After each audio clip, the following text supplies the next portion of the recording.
It's a new song.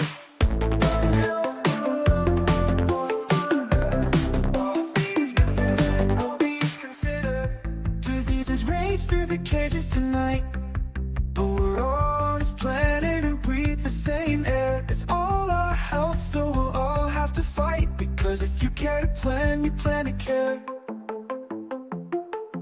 One health, one love, one earth. All beings considered, all beings considered. I don't know. I'm thinking this one's pretty good. All beings considered, all beings considered. Working together, we just What do you might think, make it right. Crystal? I don't know. I'm not that much of a fan of it. And I really think we gotta change up our intro video too. I can make a new video. You don't like the goat? What do you call those things hanging off his neck? Waddles. Waddle. Oh. It's just like a little slow, not very engaging. Like, I want it to be like an energetic, but still be a like an anthem. You know? Here we are. Mm-hmm. I'm trying to do like a. I'm trying to do like so a. look like I'm looking at you. Here we go. I'm trying to do like a post. What was that band called in the 90s and the early 2000s? They were called the Post Office. Postal Service. Do you remember the Postal Service? I'm not that familiar with them now. Ben Gibbons, Death Cab for Cutie. He's more famous for Death Cab for Cutie, but he has other bands called the Postal Service, and I thought it was I thought it was a superior sound. So I thought, to me, they're like the sound of early 2000s. That kind of like, but it is kind Killers, like that sort of vibe. Yeah, Killers is like that, except with guitars, right? Like Death Cab had guitars, and they were more electronic. Electro pop, and I don't know, but I could do something more energetic like the Killers, still keep it that yeah. Killers also did like a lot of anthems, right? They did kind of like fist pumping for sure. I'm a fan of the Killers or Killers. I don't even know what they're called. The Killers, you got it. Yeah. Anyway, enough of this blather. The uninteresting small talk. I wanted to ask you about Waddles, actually, but okay. Okay, ask me about Waddles. I'll save the Waddles for my later. autistic brain is going nuts over the small talk, but okay. It's not small talk. It's music. Music is. This is the problem. See, this is the problem. All the Philistines are in charge. All the Philistines are in charge, and scientists are asking why can't we communicate with the people? Anyway, what I was going to ask you about the Waddles, on Joel Saladin's farm at Polyface Farms in Virginia, famous from the Omnivore's Dilemma, that guy, regenerative farmer, his pigs all have waddles. His pigs do? Yes. His pigs have waddles. They look like what's in them? Just skin. I don't know much about pig waddles at all, so I just know about goat waddles. What's in a goat waddle? Just skin, just like anything. It's just, I don't even know why it came about. It's a dominant trait apparently, and if a pig inherits the gene for waddles from even one parent, it can express them. And some breeds are more likely to have waddles than others. So maybe it's yeah. He told me that when I met Joel Saladin, he told me that this was like a heritage breed of some kind. I don't know that, because he's also very much against like genetically modified and all of that. I don't want to laud him at all, but I have been to that farm several times and I've seen his pigs. They run up to you like dogs. It's insane. They run up to you wagging their tails. It's really quite remarkable. Yeah, all pigs are kind of like they're very affectionate, like dog-like creatures. So apparently the breeds that most commonly have waddles are the Kuni. I don't know if I'm saying that right. Kuni pigs. It's Hawaiian. The Osabao Island hog from Georgia, USA. I kind of feel like an island hog. Why is it from Georgia? Does it have islands? It must have islands. I guess it does have islands. Is Osaba a island in Georgia? I'm thinking Georgia the country, but no, Georgia the state. USA, yeah. Georgia, USA does have islands. I've been to some of them. They're they're in the Gulf of America, Gulf of Mexico. I mean, Ossabaw Island is a barrier island located off the coast of Georgia. And the Ossabaw Island hog, which I could totally be mispronouncing, a rare breed of feral pig lives there, and they have wattles. So They have wattles. yeah. Other breeds that have wattles are the large black pig from United Kingdom, the red wattle hog from southern United States, the Choctaw hog from southeastern United States, and the guinea hog also from the United States. Wow. We got lots of hog wattles. Hog Yeah. wattles. Hey, but Crystal, Dr. Heath, veterinarian Dr. Heath, what is inside the wattle? Like if you cut it off, does it hurt them? Is it like a skin tag? What are these things? I think they're just skin. It's just like, I mean, I could equate it to a lot of weird anatomy things that just happen on animals, and we just take it for granted. It's, of course, God's mistake, the foreskin that we chop off for some reason. You're not supposed to chop it off. That's just something that's mutilation. That's just like an American thing. Other countries don't do that. Well, actually, all of the Middle East does it, I suppose. But Middle East and America, they're the only ones left doing it. I don't know why they keep doing it. I think it's a form of tyranny. I think that you should be able to make that choice yourself. But hey, I don't think we should be robbed as little boys of that choice. But but Crystal, I don't think it's like the foreskin because I don't know. Well, okay, I'm gonna. If I thought that they must serve some purpose, I guess, or they're a vestige of something that once served a purpose. But maybe they're like the whiskers on a catfish. They used to, when we were aquatic animals, they served a purpose or something. I don't know. But okay.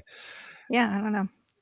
Okay, so no more small talk, Crystal. Let's get to the lesson at hand. Investigate Midwest, rooted in truth. Just quoted Dr. Heath in an article that kind of blew my socks off. Yeah, they did a great job. Like Investigate Midwest, they do all their own research. Like they don't, I think I'm hoping that I inspired them to do this research, but I sent them a lot of stuff. But they do their own digging and came up with some really amazing stuff here. So we can kind of, let me see if I can go through this here. Underage workers. Well, you are sharing your whole window and I'm just sharing that screen. I don't know, when you switched over, we could see your notes, but oh no. Yeah, that's okay. I fixed it. Look at that. You didn't even notice. What are we sharing now? I'm sharing my screen my tab with the same article open. Okay, so you got, and I can scroll through here. Yeah. I just course corrected. Cool. Yeah, I thought.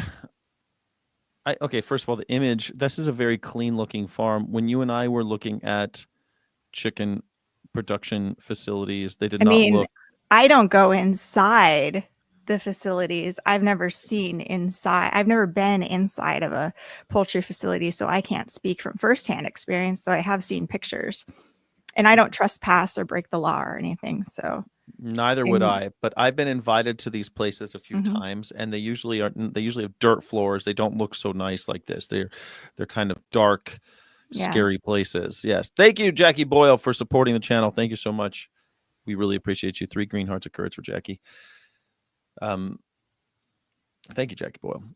This one looks kind of nice. Okay, so here we are. 72 hours after they start depopulating, an industry term for killing contaminated flocks. Do you think people are going to start using that term now? They're going to start knowing what it means? I mean, it takes a lot of repetition, and we have to continue to grind out every day to get this information heard and have different messengers. And everybody watching this live stream, already we have quite a few people watching this live stream. You all need to share this, especially you guys on Twitter. Like all of you watching this from Twitter right now, share this get it out there, because the industry depends on not making sure that this sort of information isn't out in the public. Yes. And one of the most shocking things here, I think, that we found was that the officials with the Colorado Department of Public Health and the Environment and the USDA Centers for Disease Control were on site at both outbreaks to monitor for symptoms of human exposure to the virus and just spot behavioral health concerns like psychological distress from performing high volume animal killings on the workers. And one behavioral health worker wrote in a daily report that the USDA staff approached farm management and asked if they could meet with full-time employees to discuss the working conditions. And management, of course, said absolutely not. And we've seen this before when government officials are like, can we test? Can we speak to workers? And they say no. And it's like, if you're getting indemnity payments, you're getting taxpayer funding for bailing you out for avian influenza, then you have to talk to the government. Like, You're reporting to us. Exactly. And this is so frustrating that, like, it shouldn't even be a question. Like, hey, we're from the government and we're going to talk to your workers. Like, Yeah, makes sense to me. We're scientists. We need to figure this out. And we need to understand the impacts that mass killing is having on these workers. Of course, they don't want the public to know. It's all about maintaining consumer confidence. And this is the United States Department of Agriculture's directive, is to expand markets and protect producers. So I think this is why, if the producers don't want to comply, they're like, well, our mandate is to protect producers, so I guess we don't have to. Yeah. But meanwhile, we have to pay them and bail them out, and that's not fair. And a lot. I mean, Jenny-O Turkey Store, $103.8 million they've taken of taxpayer money since 2022. Herbruck Poultry, $89.26 million. And they have the nerve. Cal-Maine, $44 million. Cal-Maine, their stock is doing well, right? They're tripling their profits this year, but they took $44 million in bailouts. Why does a profitable company need to be bailed out, is my question. They don't bail out the banks when they're flush with cash. Why are we bailing out Cal-Maine when they're flush with cash? Because they have all the lobbying power. Those with power have the ear of the government and politicians, and they make sure their interests are protected. And it's the small contract farmers who get pennies on the dollar and have to deal with this. They have mortgages to pay and they don't get anything. Meanwhile, it's these corporations who own the birds who make all the money, while they also have all the money to begin with. And they can just dispose of, if a contract farmer goes bankrupt, well, the government, the Farm Services Agency, bails out the bank for the mortgage that is owed to the bank, and the farmer is destitute. The farmer's destitute, right? And then they're left out on their own. And usually, and I'll say this too, from the chicken, I'll call them farmers for these purposes, but the people I knew who owned chicken barns and all of that, they usually did so after they were already in a tight spot. Like, they didn't start out as chicken farmers. They usually start out as some other crop farmer, and they fall on hard times, and they're like, oh, someplace like Tyson, they're gonna help me buy this barn, and they're gonna give me all these chickens, and I'm just gonna raise it for them and sell them back to Tyson. And so this vertical integration is a real it seems like a lifesaver, but you're making a deal with the devil. A lot of these farmers, they sign on the dotted line, and then they're just beholden to these massive corporations. And then when they need the bailouts, the massive corporations take the bailouts and the farmers get pennies on the dollar. So it really is one of those like Faustian type deals with the devil. It's nasty business. And of course the chickens are, and the American people are. And of course. And when they do go bankrupt, the big corporation can find another sucker to raise their birds for them. There's always another farmer who There's falls on always hard another times. sector. The thing too the thing that really killed me on this one too. The study notes that they screened 663 workers for symptoms, the median age of the workers. So they screen them for symptoms, and when they do that, they take their stats, and so they ask their age. The ages were between 15 and 56. Does Yeah, that fit number between 15 and 56. Of course, these are underage workers. Yes. They're working against the rules. And when I went to Central Valley Eggs, I don't know what you saw there. And I unfortunately didn't get any pictures of the very young looking people there. One was in charge of the gate. It's like, how old are you? You look like a little teenager. Well, you know what's funny? It's against our rules, but in America, you're allowed to have younger people working on agriculture. So I think the age is in 15. some instances. But what does this article say about what the rules were here? They're trying to close the loophole, but the loopholes are being exploited because back in the olden days, they wanted people who have family farms to be able to still use their children as labor. Now, they want to close the loophole for corporations because corporations are taking advantage of it and hiring sometimes 13-year-olds to clean slaughterhouses or something. That happened last year. We found out that many across, I want to say across 13, 15 states, they found 13-year-olds working, and that was actually against the law. But the Colorado Youth Employment Opportunity Act prevents workers under 18 from performing hazardous work such as euthanasia and disposal of animal carcasses unless performed in certain programs such as student learning initiatives, agriculture education opportunities like 4-H, and work apprenticeship training, according to a department spokesperson. The Colorado Health Agency confirmed with Investigate Midwest that the workers under the age of 18 were present based on self-reported answers to survey questions and conversations with farm staff. The department did not provide specific ages of the workers, citing state privacy laws. Yeah. In California, you must be at least 12 years old to be hired as a farm worker. All four contract labor companies denied using employees under the age of 18. Yeah, so I could see what's happening here, right? They have these. This is a government contractor. This was something weird too. It said for the first time in history, I'm trying to find this quote. For the first time in history, the government said you're only allowed to use this one company. Yeah. Which I thought was weird. I didn't know that was going on. Did you? Yeah, well, I know from conversations, and we did the FOIA Friday, a couple weeks ago, where we discussed Crystal Clean and Patriot services here. True, yeah. So we're doing some more FOIAs to look for information about them.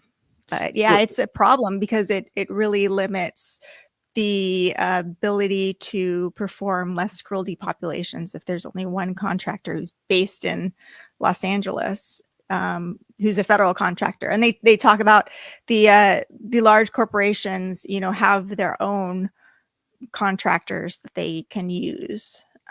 So it says that producers are reimbursed $1.62 per bird, $1.62 per bird for egg-laying chickens, but didn't the Trump administration or didn't the USDA just up that to $17 per bird?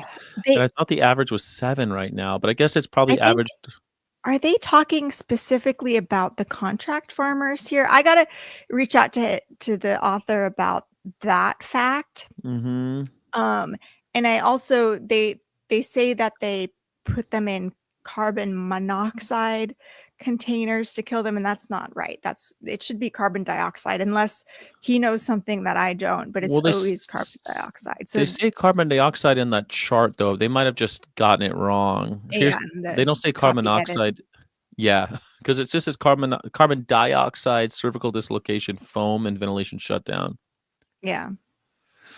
It still seems like ventilation shutdown's still very popular in 2025, but it looks like It's cervical interesting it's going down though, and cervical dislocation is going up, which seems very bizarre and a lot more like emotionally, physically taxing on the workers and more hazardous, you would think too.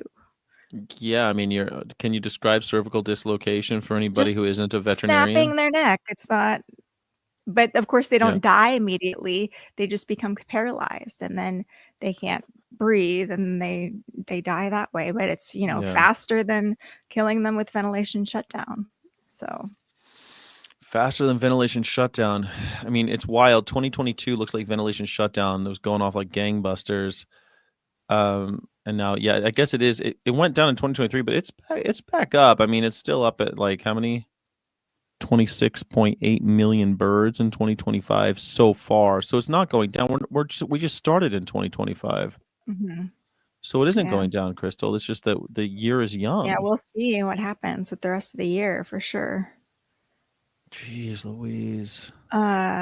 And some behavioral health official noted that culling and disposal workers were required to shower at the entrance of the barn, but workers said several people were not showering because the water has a dead chicken smell, and the horrible smell stays on the skin. Which, if you're all reading the new Hunger Games book that just came out in the past week called Sunrise on the Reaping, very similar to what happens to Hamish when he's brought in and he just has to shower and he's like, the shower water stinks. And I'm like, so I thought that was topical in the art. Which one's Hamish? Is he the... So he's the guy played by Woody Harrelson in the Okay, movies. that's what I thought. Woody Harrelson. But this like goes back to like his time. It's a prequel.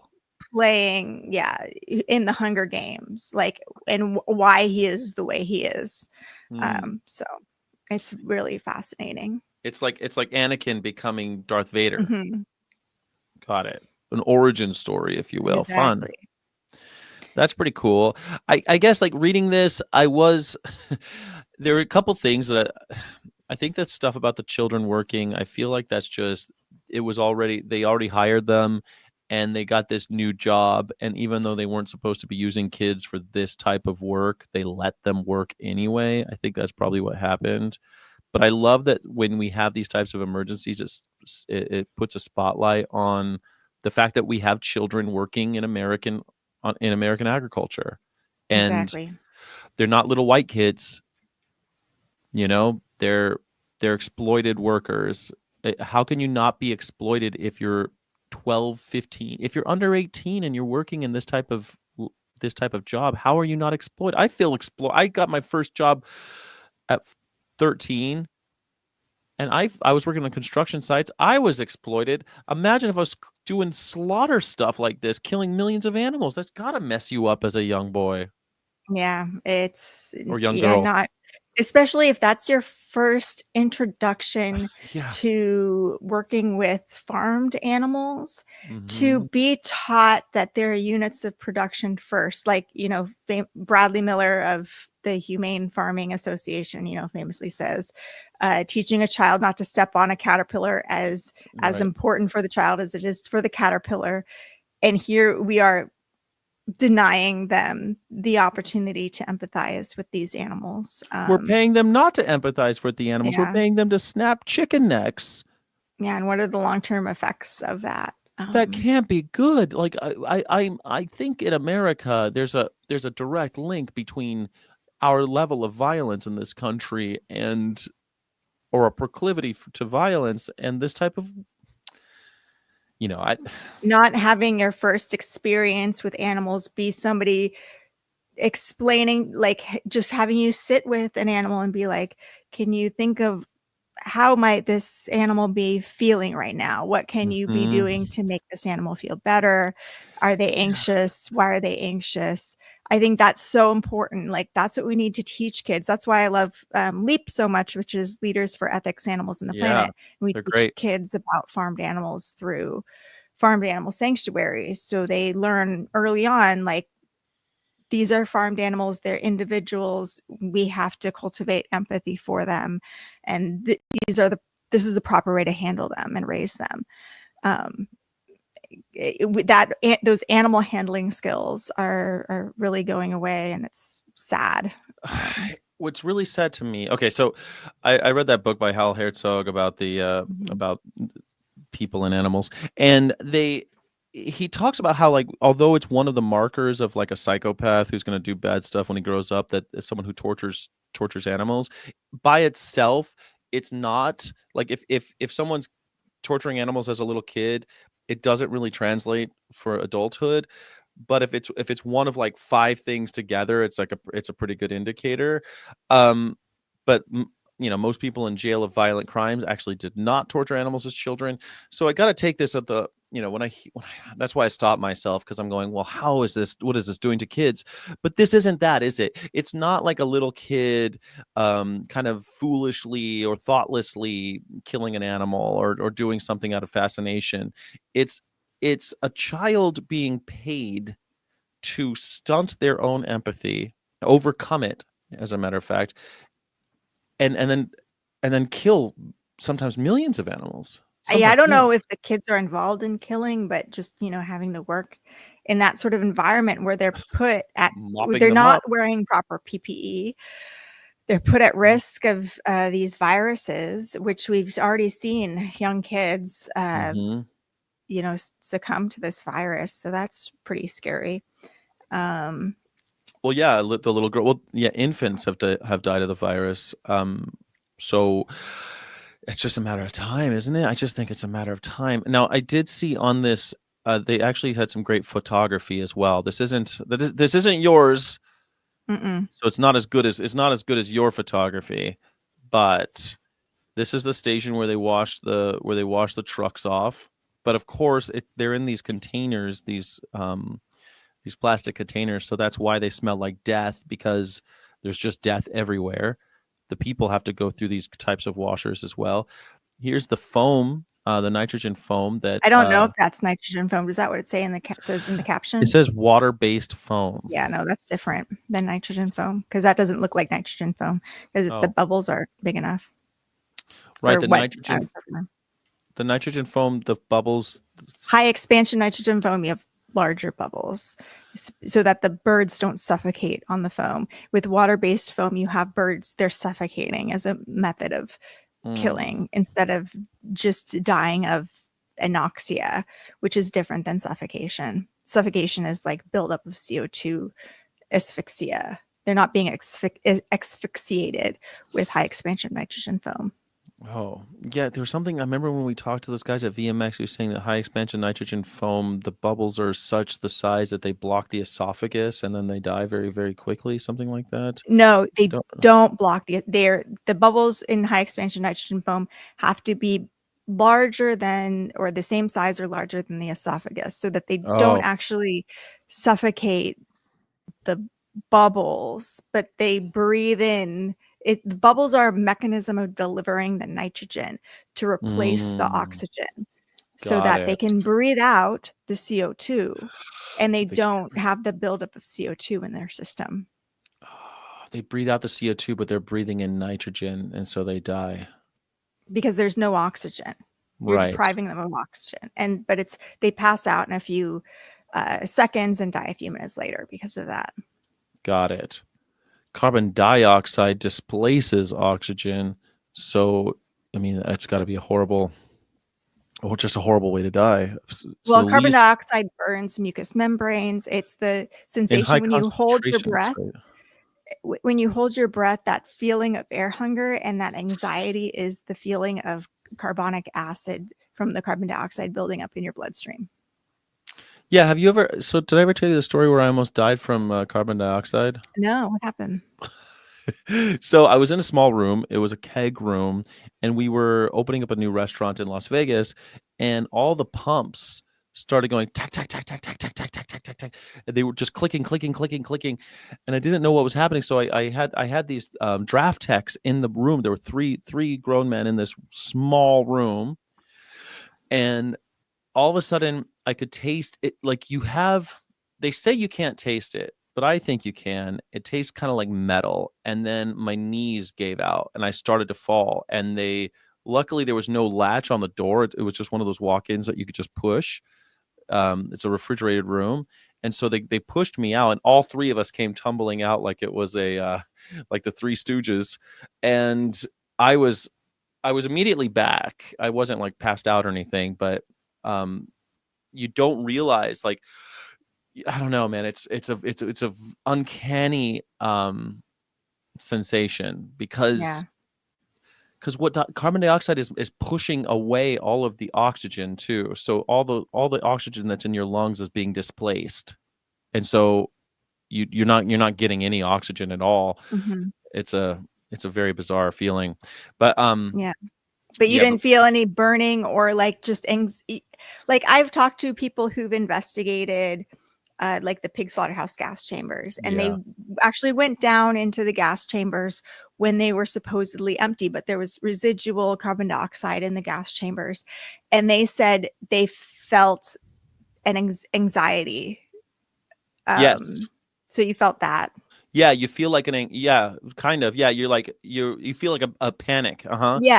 Yeah. I mean, it's a very like it's an odd sensation. But what I didn't get that carbonic acid buildup. I think that only happens at higher concentrations. But the room was filling with carbon dioxide, and so I think it was like the fact that it was pushing all the air out of me and out of us. The other two dudes were draft techs. They knew exactly what to do.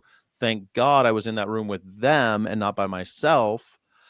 I might not be here today, but they were able. They knew exactly what was going on because they work on these machines, and there was a malfunction. And so it was something like it was like 50 taps, all leaking carbon dioxide at the same time. And so yeah, it was a major malfunction of the tap room, and it was scary. It was scary, and it was pure carbon dioxide because we didn't have our nitrogen installed yet. So that's my So you use nitrogen for what exactly? In the nitrogen beverage? is used for, so there's 3 types of gas we use in beverage. We use what's called beer gas, which is a mixture of nitrogen and carbon dioxide. We have carbon dioxide and we have nitrogen. So it seems like there's only 2, but there's actually 3 because there's one that's a mix. So the carbon dioxide pushes beer. That's all it does. It just moves it. And so if you're pouring beer out of your tap, a carbon dioxide air has pushed that beer into your cup. Unless, like, almost always that's how it works. Anyway, almost always, like 99% of the time, that's how it works. But there's beer gas. Nitrogen is cheaper than carbon dioxide, and you can use beer gas to push it because nitrogen is also really good for certain types of beer. So people will use the mix, but then also beers like Guinness demand a nitrogen only. They're nitrogenated, they're not carbonated, so they don't want they don't want carbon dioxide anywhere near their beer. Sometimes the foam in a beer is nitrogen and not carbon dioxide, but that's all. So these are all. That was one thing that the beverage, there was a shortage of carbon dioxide a couple of years ago, and that was the excuse that they were using to do ventilation shutdown. And a lot of the contractors that they had, they usually try to get the carbon dioxide from these beverage companies, or like the trucks that deliver to the beverage companies, and those truckers would rather deliver to the beverage companies than for this purpose. And there was even they didn't want their gases, these gas companies didn't want their gases to go to depopulation. I don't know if they were worried about public backlash or something. I don't know, but that was one excuse one ag secretary I talked to told me, who's like the gas companies would rather sell to the beverage companies than to depopulation. Even though we had some contracts in place to use their carbon dioxide, they weaseled out of their contracts somehow. That's really interesting. That's really interesting because so they usually make you sign a contract that has a regular delivery. They don't just Mhm. let you buy gas usually. Sometimes they do, but things like nitrogen are controlled because people use them for other things like NOS. People, they don't let just anybody get what's NOS? It's nitrous oxide. And so there's certain ones you're not allowed to have, right? Mm. And sometimes pressurized containers and stuff, they don't just let you put it in your car and drive away with it either. So I'm not sure what the regulations are on something like that, but it's one of those things that when I bought carbon dioxide and I did it a lot, you because I've done some illegal things with carbon dioxide too. What? Because Don't be saying this on our live stream. Well, it was a We long don't time ago. The approve statute of limitations, I'm fine. we So don't approve of any illegal activity no here, illegal but activity. we also believe in restorative justice. So Restorative if you justice. want to admit your sins here as a confessionary thing, fine, we'll forgive you, but we don't Like, approve. say you're in a restaurant and you're out of gas and now you can't pour any beer.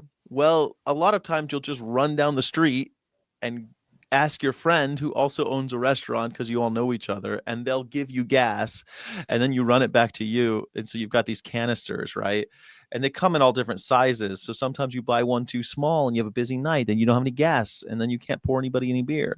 So you're not supposed to do that, but we do it. You're also not supposed to, if two people have liquor licenses, you're not supposed to even share liquor. Like, Mhm. I ran out of Jägermeister or whatever, and I run down the street and, hey, you got a bottle of Jaeger? They'll give it to me, but you're breaking the law, like Yeah. scoff Yeah. law. Yeah, your scofflaw. Well, thank Yeah. you for confessing your sins here. Oh, you're very welcome. I've broken And many laws over the years. dude, It won't be the last one. we don't have people of bad character working for us here. Bad character. Legality is not morality. Yeah, but was the illegality due to whimsical behavior, or like whims, No. or was it for justice reasons, or was it for it depends, recreation? Like, what are we talking about here? There's just different times in your life you Yeah. break the law for different reasons, I think. All right. Yeah. We are upstanding citizens. Look at this one. here. Speaking of upstanding citizens, if producers are going to get bailout money, they should put plans in place to depopulate with less cruel methods. Crystal Heath, veterinarian co-founder of Our Honor. Look at that, the one and only. Seems like a reasonable thing to say. Like, It does. You could say a unhinged lot more animal rights extreme activist. things, but Brittany, am I going to be canceled for being welfarist? Is I that? mean, Are you going to be canceled for being welfarist, for saying less cruel methods? Maybe you will be. yeah. Well, That's okay. I'll still be there for you, Crystal. I always, whenever I'm talking to these reporters, I talk about the need to support animal-free methods of food production. That doesn't always make it into the final piece. So Yeah. don't worry. Whenever you see something welfare said, believe you me, I said the animal rights thing too. But the reasonable quote is usually the one that gets published. So there you go. But both of those statements are reasonable. It's just the one Yeah. that's more palatable, I suppose. I was looking back at my communications with this journalist, John McCracken, and I think because Investigate Midwest, they do their own investigations. Like, I also shared the Central Valley egg footage. He mentions in his article that the depopulation, that a separate behavioral health official wrote that they witnessed workers with torn or missing PPE not being utilized, and saw animal matter, including blood stains and feathers on workers' torn PPE. Yes. I sent him footage that we captured of Central Valley eggs, with those workers not wearing masks and such. That didn't make it into this piece either.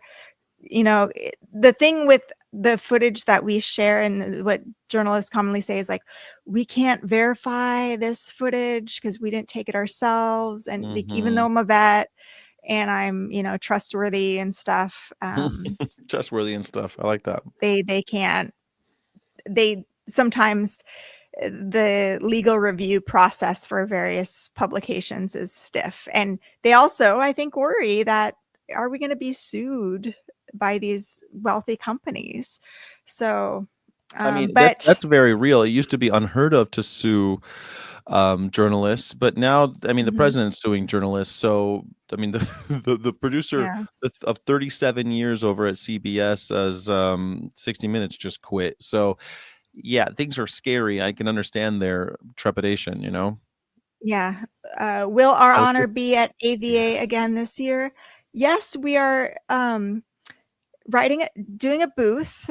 Unfortunately, for the second year in a row, I have been denied the opportunity to speak. And many people Not just you, are, not just not you. just me, and the great Madeline Krasno as well has been denied the opportunity to speak, which is quite kind of shocking because I think we've done kind of some of the most groundbreaking animal rights work in the past 2 years. Like, we've gotten so much press. And it's, people have told me it's an insider club, and I've also heard a lot of rumors that have been said about me Yeah. by people that saying that I cause drama, and that I spread lies about Ugh. people. I don't So think you spread laws, but you're definitely a I drama don't. queen. You're definitely a drama queen. You think I'm a Yeah. drama queen? Yeah, yeah, totally. The person going, "Don't say anything that you've done illegal." Yeah, no, it's I don't think you're a So drama you're being sarcastic because this is gonna be taken out of context. Um, yeah. Yeah, I'm want being to sarcastic. clarify that you're being sarcastic that I'm a drama queen, because I'm, Or my no, goal always is you're accuracy. usually one. Okay, so your goal is accuracy. That you're usually the one dialing me back. Yes. So I would say that I would be more of a drama queen than you, but because I like to make a big deal about stuff. But no, I don't Yeah. think you're drama queen. I think, you know what, this smack, god damn it, it reminds me of academia and when I was doing poetry stuff. That's so clicky. Usually when the movement is small, like literary movements and music, it gets so clicky that, like, when you do, I remember I was performing with all these other bands, and you always knew who was going to headline, even though they weren't so famous, because they knew someone's uncle that was there. They all knew each other, and you knew that you were the outsider. It's just such a shame because the movement needs more people on the inside working for the welfare of animals and for their Mhm. liberation. And here you are trying to do that, and they're like, "No, we don't want you Well, here." it's because I expect our leaders to elevate their standards of conduct, and I voiced concerns internally about the conduct of some male leaders, and those male leaders didn't like that, and then spun a false narrative about me, Male leaders didn't like something. assassinating my character, which maybe we'll do a live stream going into all of that, not naming names, because I don't think this is not targeting an individual person, but this is the movement that also allowed for me to be character assassinated, and Mhm. nobody protected my character and defended, except there's some people who defended my honor. But this is why Mm. our honor is called our honor, is because this is a problem with the veterinary field. It's when somebody's voicing concerns about behavior in the veterinary field, Mhm. that person voicing concerns gets character assassinated, marginalized, denied speaking engagements, denied opportunities, access to funding, all of these things. That happened in the veterinary profession. But that also happens in the animal rights movement too, which I experienced. So I experienced from both sides, the veterinary profession and the animal rights movement, voicing concerns about behavior and then being denied access to opportunities, speaking engagements, and funding. It's like the same thing happened. And the answer is to just tell our stories, highlight this Mhm. pattern of behavior. Yeah, Um, I totally agree, and it's always why I say it. I think one of the leading and best ways to resist tyranny is to always support the whistleblower, exactly. always. And if someone is deriding, derogating, or simply talking trash on a whistleblower, call that person out. a whistleblower should always be listened to. Whether or Yeah. not you believe them is something, but you should always take their claims seriously, always take what they say seriously and listen. And people in the animal rights movement who are these whistleblowers are smeared as being infiltrators, working for the government, being jealous Snitch and jacketed. resentful. They're snitch jacketed because a snitch is the worst thing you can be in the animal rights movement, right? So if you hear, oh, so and so is a snitch, oh my God, you instantly go, they're a bad person, or they're causing drama, or they're gossiping. That's how we refer to people who are voicing concerns. We say they're gossiping when really they're sharing information that's vital, important information. Well, and to me And too, everything yeah. I'm for transparency. I'm for Mhm. questioning all those things. If someone says someone's a snitch, I'll listen and then I question. You know, you're not supposed to take Make everything up your own mind. Don't make up believe. right. Exactly. But here's also the thing. We believe the people who we are familiar with, not the people who we're not familiar with. And unfortunately, so if you watch somebody on YouTube all the time, or you've been to their events and you're like, I trust this person because I know them and I Mhm. believe what they're saying. Yeah. And I don't trust this nameless, faceless other activist who doesn't have a large platform as him. Then that's who you're going to believe. We believe the people who are more familiar to us, and that's a cognitive bias that we need to address. You know, this is going to sound like a non sequitur, but do you remember when Arnold Schwarzenegger became governor of California and he was starting to run? He was like, I'm going to total recall on the Gray Davis, Governor Gray Davis, you need total recall. And he was saying all these crazy things, and he was such a George W. Bush Republican. But then a scandal happened, and people started coming out and saying, hey, in his younger days, he did some pretty bad stuff with women. And his answer was, hey, where there's smoke, there's fire. I definitely did some questionable stuff when I was younger. I was on cocaine and all sorts of other stuff, and I did things, and I would take them seriously if they're talking about me and listen to them. The fact that Arnold Schwarzenegger said that, it gave me so much more respect for him because it's like, even though doesn't excuse anything he did, it doesn't at all. But having the integrity as a grown, now, I forget how old he was at the time. He's in his 40s or 50s. And now he's saying, he's reflecting. He's like, when I was a movie star and I was an asshole, I was doing these things. Take those people seriously. I just, Yes. Yeah. Yeah. I'm glad if he's saying take the whistleblowers seriously, don't deplatform them, don't deny them access to opportunities and funding. That's great. Unfortunately, like, animal rights leaders are very strategic, especially, the charismatic ones are very strategic in how they address a PR crisis, like accusations of sexual misconduct. And they say, yeah, I made mistakes in the past and all of these things.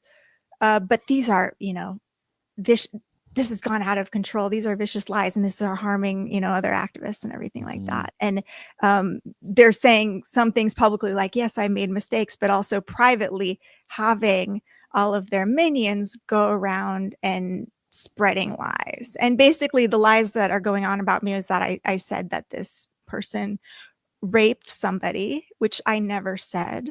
And he's also accusing me of sexually harassing him because I reached out to other women in our group who were organizers and asked them if they had had any problems with men in our local activist group. And only when they asked me who I was talking about did I say his name. But I said, I'm just asking questions. But apparently, like, even just asking questions like that is not allowed. And only after, like, I didn't even say who his name was to a bunch of people. I only said it to people who I trusted, who knew him, and I thought wouldn't betray me and wouldn't, make a bigger deal out of this than it was.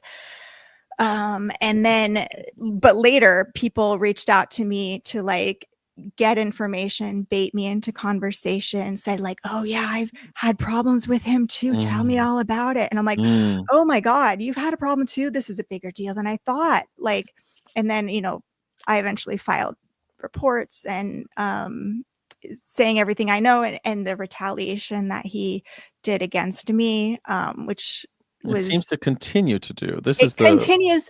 This is literally how many years later? 3 years later, two Mhm. and a half, 3 years later, he is still retaliating against me.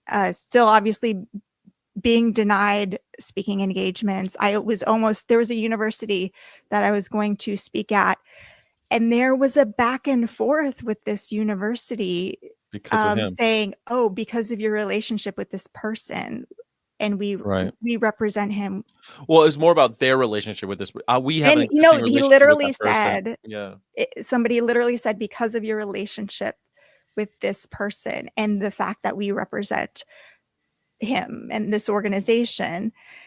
And I was shocked because this was said to like a third party who didn't have insider information. Like, this person who heads this university was basically saying that I was spreading drama, and that's why his kind of concern about allowing me to speak there. It's so frustrating and so maddening, and I can get why It maddens people me. who It gets me this upset. happens to makes them appear unhinged. Like, I'm appearing a lot more unhinged right now in this moment than I'm usually am, because it's so emotionally, it's so frustrating. You feel so helpless, like not able to share your story. And the fact that this man has sued people, and is totally fine with like just misrepresenting things and spinning a false narrative Well, and yeah, this suing is why so people, many victims kill wasting themselves. This is why years this in happens. court. And I don't want that to happen to me, but it's maddening that I can't share my story too. So I get that. I get that. But where does that leave us with AVA? Are you going to AVA? 40-year-old vegan is I met 40-year-old vegan in person at AVA, and he's a former slaughterhouse inspector and now yeah, turned an avian animal rights activist. And I think that's super cool. He's got a great story to tell. I'd love to see him again. Are you going to be there? The problem is our governments want the chicken, dairy, and pork companies to sell products all around the world, making more millions, no problem in making money. That comes at the expense of reduced animal welfare here in our countries, may be bad for our communities too, in terms of health and environment, nitrate level in soil and water, etc. Well, I know that's true. I mean, soil degradation. It's funny you bring up soil degradation. I'm thinking a lot about the Dust Bowl, and Crystal and I have talked about it a few times. But driving through America last year, I saw a lot of signs on farms talking about how we are going to, a lot of signs on farms talking about soil degradation. And it's terrifying in a way that we could have another Dust Bowl. Wouldn't that be something to live through? yeah. I Go ahead. I just reminded myself of that David Frum thing. I don't know if we're No, we're um, not talking about that. We'll save that for Ethical Underground, unless there's a point that you want to make related to this. just a quote. Okay. He said that it's to be alive. It's a gift and a privilege to be alive at a time when your country needs you. And Yeah. I thought, man, that's exactly how I feel about animal rights.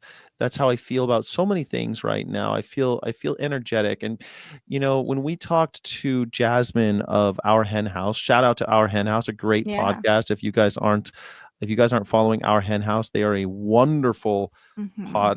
podcast. You can listen to it right on their website at ourhenhouse.org. We were talking to Jasmine. She asked me how I feel about radio, because you and I do the Vegan World Radio every other Monday. And I said, I'm excited. I'm excited about radio more than ever. I'm excited about public radio more than ever, because it needs us. Like, we need to be listening to the radio and listener supported radio. We need to be doing that more Yeah. than ever, or else it's going to go away. So I don't know. That's just my brief tangent, that it spoke to me. And I think that even though you are frustrated and hurting and will continue to be frustrated and hurting for a little while longer. I'm glad that you have the honor and privilege to be alive during a time when the movement needs you. Yeah. And I also there was some quote which might be from the Hunger Games, which or it might not be, but I don't know. It's all running together. But it's like it's a privilege to have despair too, because if you have the privilege of sitting there and being despondent about what is happening, you're in a state of privilege because it could get worse where the only thing you can do is get active. And being active and doing something is the remedy to despair. Mm. So you know, yeah, okay. When you're despondent and you're like, oh, this sucks. Well, at least you're not running from the horses. Like you're not running from the cops.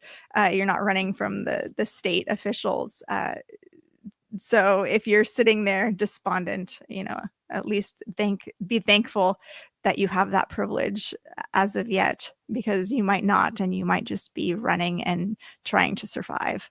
So, Yeah, um, I totally agree with that. You reminded me of a poem that I love called "In Praise of Regret," and it's similar to the idea of embracing despair, or that there's a Romanian philosopher who talks about embracing suffering as part of life. And I think about that a lot when I talk with people like the anti-natalists or the utilitarians who are just looking at suffering as this ultimate evil. And I don't think it is. Um, I think that something that is inherent to the beautiful tapestry of life. And when I reframe things like that, it helps me through the hard times. That it is a mhm. that that suffering is a privilege in many ways, because without it, you wouldn't know about joy, you wouldn't know about love and all the good stuff.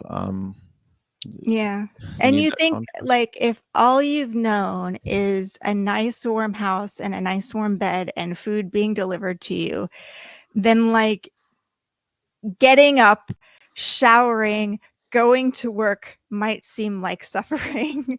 But Mhm, like the more you challenge yourself and the more you choose to like inflict suffering on yourself, the mhm, easier life gets. Of course, the animals, they don't get a choice, but we do.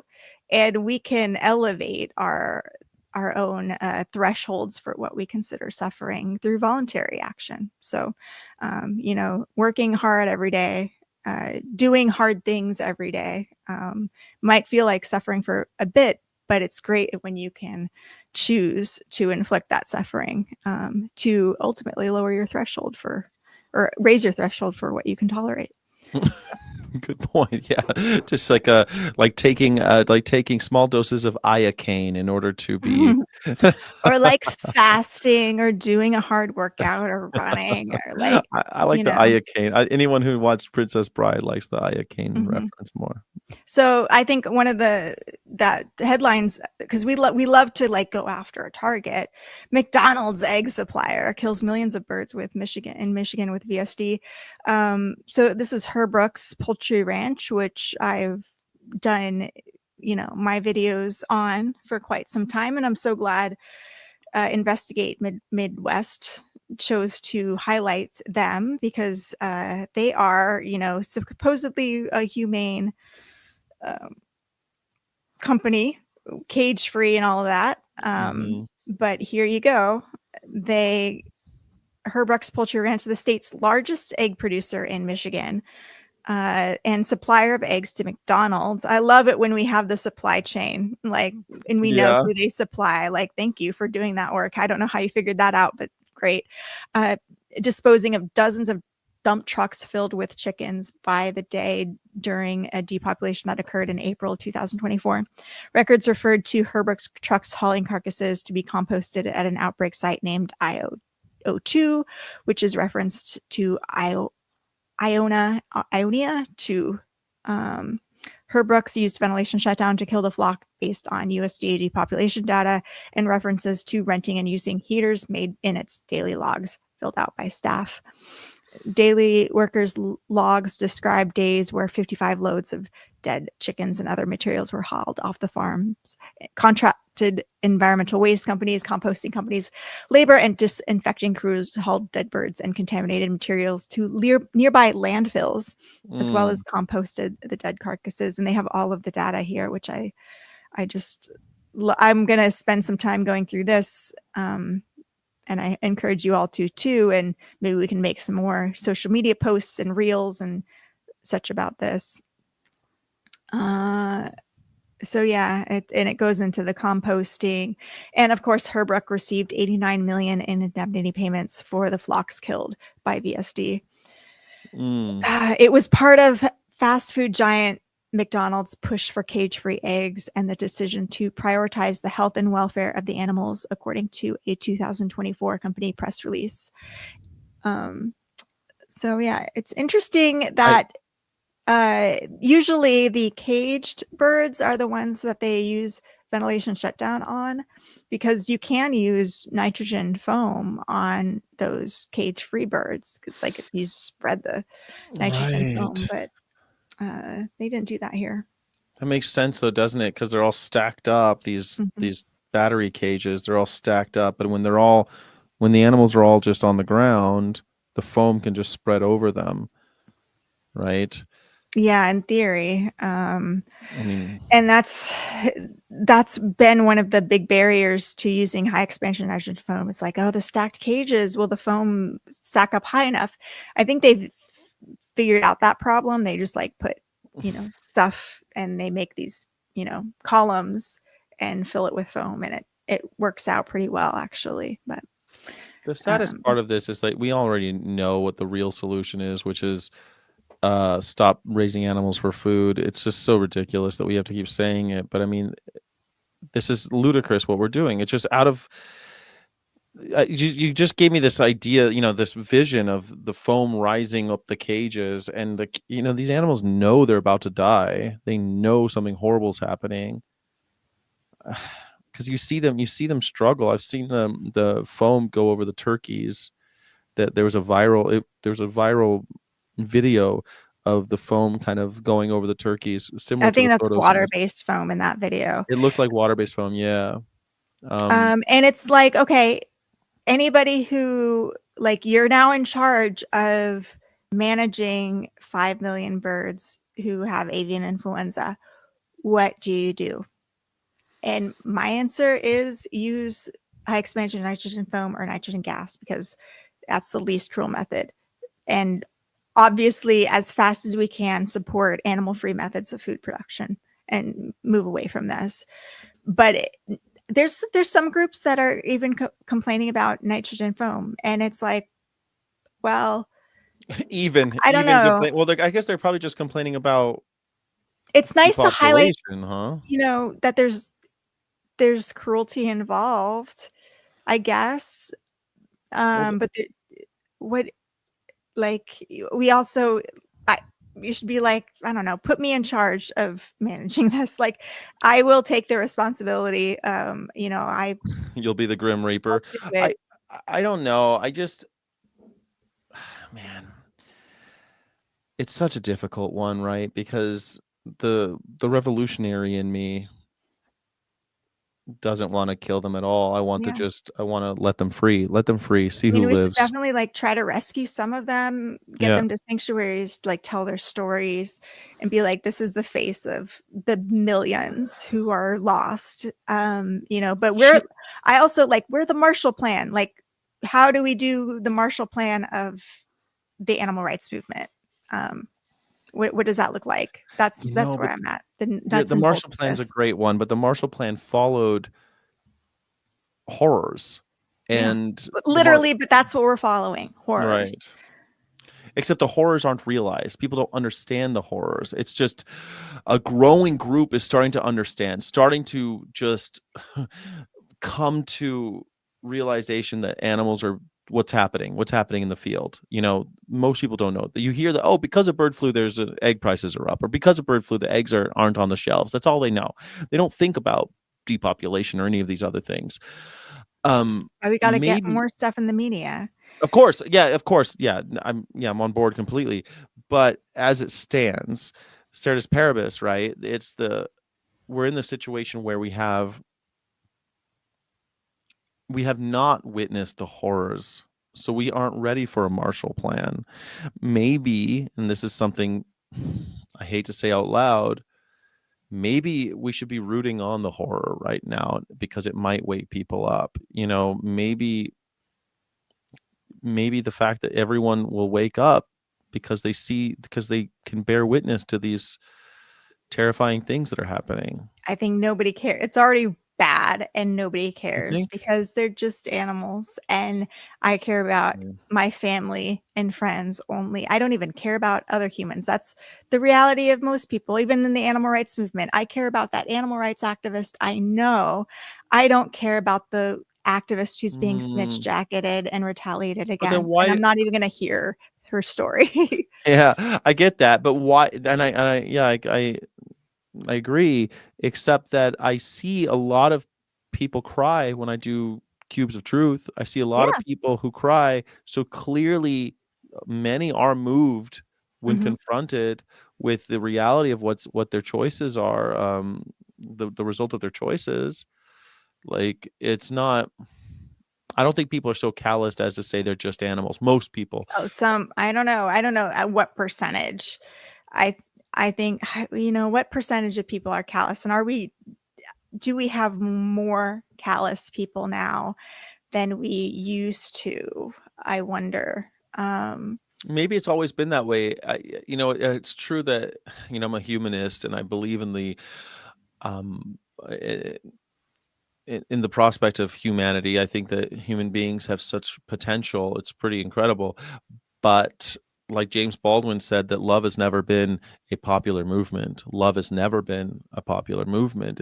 But it's what keeps us all together. It's what builds societies. It's how Mhm. it all keeps going. So maybe we don't need the majority. We just need enough people.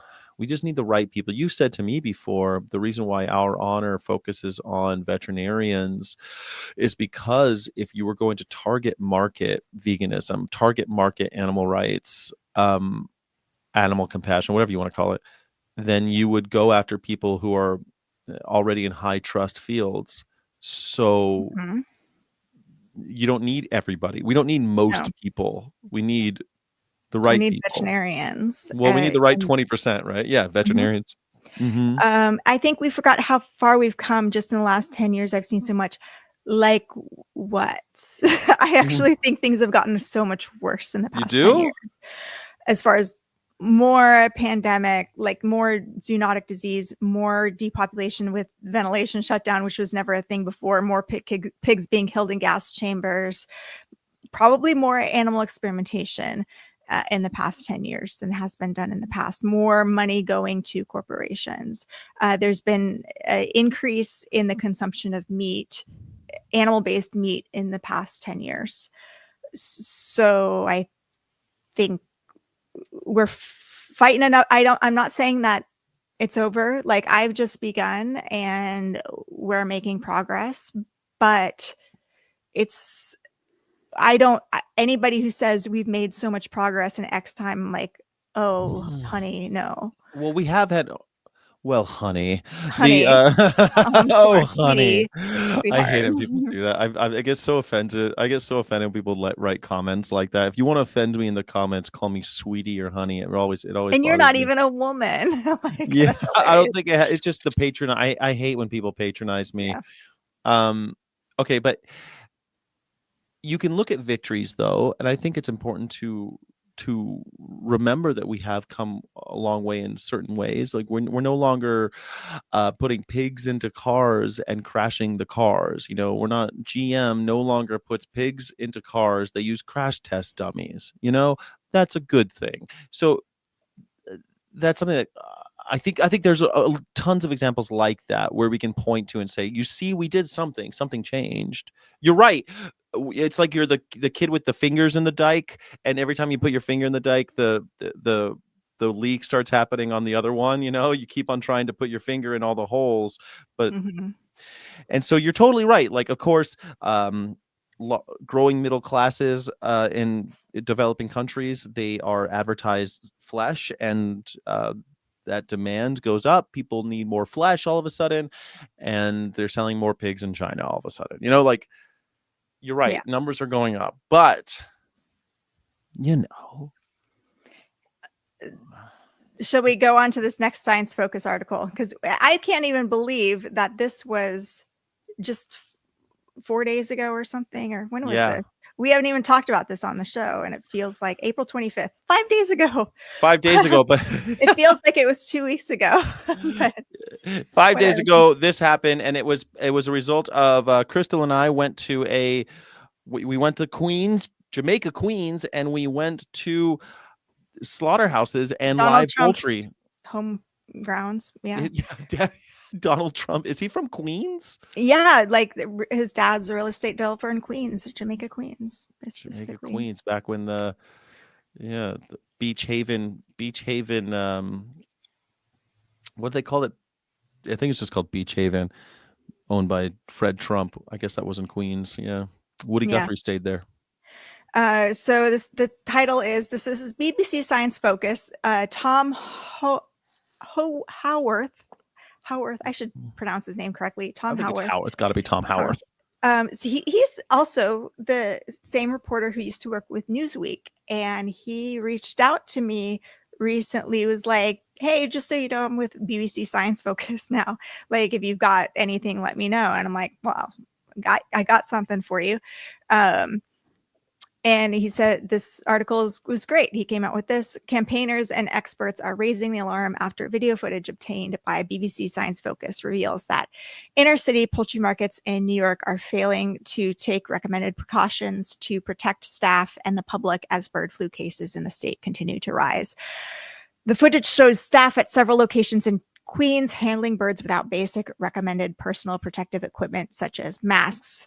Findings come just weeks after authorities ordered the temporary shutdown of the city's more than 80 poultry markets following the detection of bird flu in cases in February.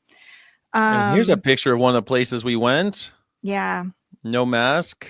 He is wearing one glove, though. He's got the Michael Jackson look going. Yeah, and he's like bucketing the floor, cleaning the floor. Cleaning the floor with a bucket, yeah.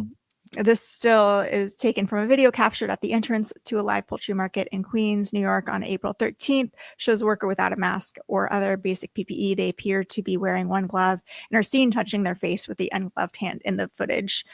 And so New York State's Department of Agriculture, they test the source flocks for bird flu before they enter the live poultry markets.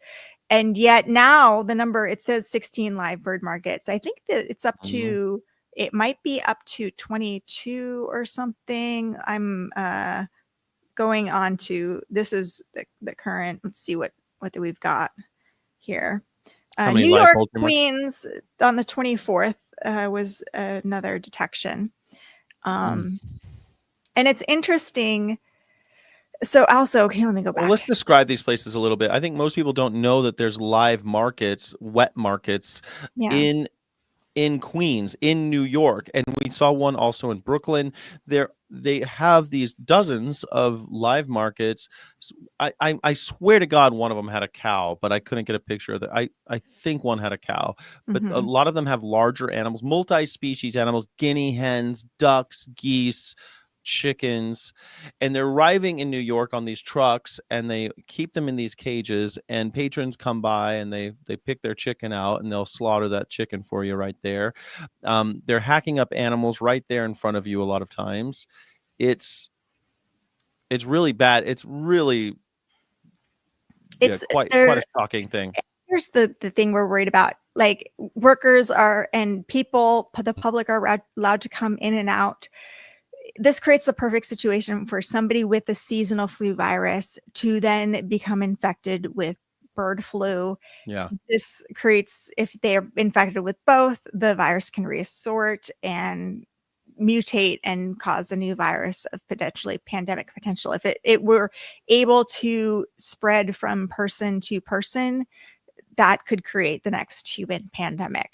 And New York City is the perfect place for this to happen. We saw in early COVID, New York was hit hard. Of course, the slaughterhouses in the Midwest were hit hard, and that was those are sort of the epicenter. But then you have New York as well, and here you go. So that's what a lot of public officials are worried about. I'm And worried about it. I know you think I'm a worry wart, yeah, but I think that the fact that we've got birds with bird flu in the middle of New York City, highly densely populated area, it's different. It's different than the Central Valley. Like when you and I go to Central Valley and we see people without masks on, I'm in the middle of friggin' nowhere. There's not much going to happen out there. It's still bad. I mean, they're going to give it to, but you're in New York City. Those people are eating at your cafes. They're sitting there for 8 hours a day, cutting chicken heads off, blood there's all so over the many place. people. No There's mask. cats. We took photos of cats in Right, and there's out a of cat there. in the back alley. Pigeons. It's a disaster. And the chickens are running around. You think they're all in cages, and they're not. We took pictures of the chickens running around on the floor. They've always got chickens running around loose for They get some reason. loose. Yeah, it's like, I mean, working in a vet hospital, I know how animals get loose. Animals are always, it's funny, no one wants to be in a cage. Isn't it Yeah. funny that Nobody wants to be grabbed. nobody wants to be grabbed by the wing? One thing I saw, they said that the chicken was being grabbed by the legs, but they weren't. They were grabbing that chicken by the wing, Legs which is and supposed to be wing. terrifying. It's supposed to be far more painful for a chicken to be Like, pulled by the imagine wing. being held up by your arm. Like somebody yanking you by your arm and dragging you. Like, Well, it doesn't matter because they're about to chop my head off. I don't know how they actually, I think they just hack the heads off, but they're doing it all day long. And you do that for 8 hours a day, and then you're going to the restaurant that night, surrounded by rats and pigeons like everyone else in New York. Like they're living with the wildlife there. Like if you've ever been to New York, there's rats and pigeons everywhere. And I'm quoted in this article as saying these live poultry markets are failing to take the most basic biosecurity precautions. But it's officials' negligence that allows these places to continue to threaten public health. So activists usually like look at the workers in the photos and go like, those people, they're murderers and psychopaths. And I'm like, this is such a bad strategy, bad communication strategy, bad everything. These workers are believing that they're feeding their neighborhoods. These are not people in positions of power. They are just part of the system. And there's also like, they say they test these flocks that these birds come from. Of course, where did these birds come from? The large poultry corporations. Right. Funny. Yeah, they're being trucked in. They're being grown by Tyson and then shipped to these, like Pennsylvania, Lancaster County, right, where a lot of these come from. No outbreaks in Lancaster County. Weird. Weird that we keep on getting these infected chickens here in New York, and the place where we're getting them have no record of any infections. And we know that especially meat producers are having outbreaks and not reporting it. And of course, like, who is in charge of swabbing these 30 chickens? And when you have a facility with 1 million birds, really, like when you have an outbreak in one barn or something, it's pretty easy to find 30 birds that aren't going to test positive.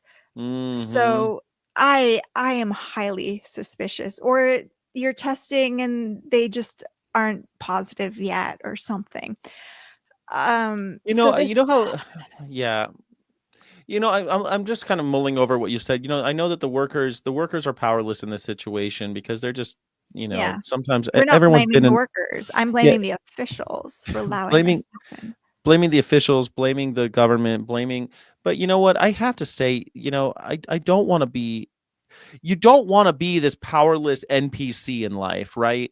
And so I do still think that the consumer we need to empower people to start making their own decisions and not being a cog in the wheel. Maybe the worker doesn't have any power, but the consumer certainly does. They can choose not to, they could choose to go against their training, go against their grooming. These corporations have groomed us all to eat this way.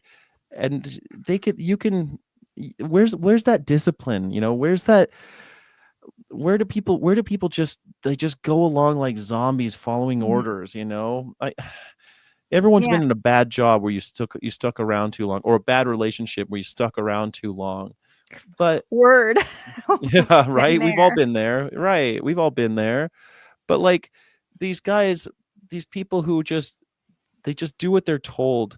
But also, okay, I'm surprised nobody has really nailed me on this fault that I have in my argument about people lacking the self-discipline to transition away from animal-based protein consumption is Joe Rogan. Totally. Obviously, dude has the self-discipline to transition away from animal-based I don't think he does. protein. I think it's all an But act. I think you think him. so? I think him and Andrew Tate and all these others, they have zero discipline. They don't have Mhm. discipline. What they have is ego that Mm. is disguised as discipline. They don't Mm. have any kind of self-control. If they did, they wouldn't treat women the way they do. They wouldn't treat those less Well, I powerful think than they are the there's way a they lot do. of socialization. They have their clique of people and their beliefs. And we But have that's done what a they very bad job of infiltrating and discussing with people of those beliefs why they think the way that, really interrogating their belief system and working our way into that sphere and changing the narrative. And I think we need the right people to do that. I mean, we've seen the vegans and animal rights activists who've been on Joe Rogan show, and they did a piss poor job, like, quite frankly. Well, there's that one guy, the health. He always has the health guys on, right? The one dude from Game Changers was Game on Changers. there, He and did it's all like, right. But no, it's he just not. didn't. He did a Well, it's not the horrible argument. job. Well, I mean, We should actually sit down and watch that whole interview sometime if there's time, and there's go always through time. all of the mistakes he made in Well, his arguments there. I'd love to do that with you. But I remember watching. I've only seen it once, and I remember watching it. And I wouldn't make it most of those arguments. It's always about protein and macronutrients and all this BS that I don't really care about. Right? I know that I can be healthy on a plant-based diet, an animal-free diet, because I've been alive for 20 years. I feel pretty good, and I'm not, you know. But when you first do it, it does require a little bit of discipline, and they have. I don't think Andrew Tate has any discipline. If he did, he wouldn't be sitting there smoking cigars and drinking and all of these things. Yeah. Well, Andrew Tate is a different dude than Joe Rogan. I don't really put him in the They're in the same same category. clique, though. They're in the same kind of club. I don't think Joe Rogan would like to be associated with Andrew Tate. Are you kidding me? I've heard Joe Rogan say many times. Like, I remember when it first happened, he and that guy from Barstool Sports were talking about how he and Portnoy were talking about their friend Andrew Tate and how they don't think it's true that he did the things that they say he did. And like, Oh my yeah, God. they were defending him. So I don't know. Wow. I associate. No. I think they're all in one. They're all part of the same clique. Him, Portnoy, Joe Mm. Rogan.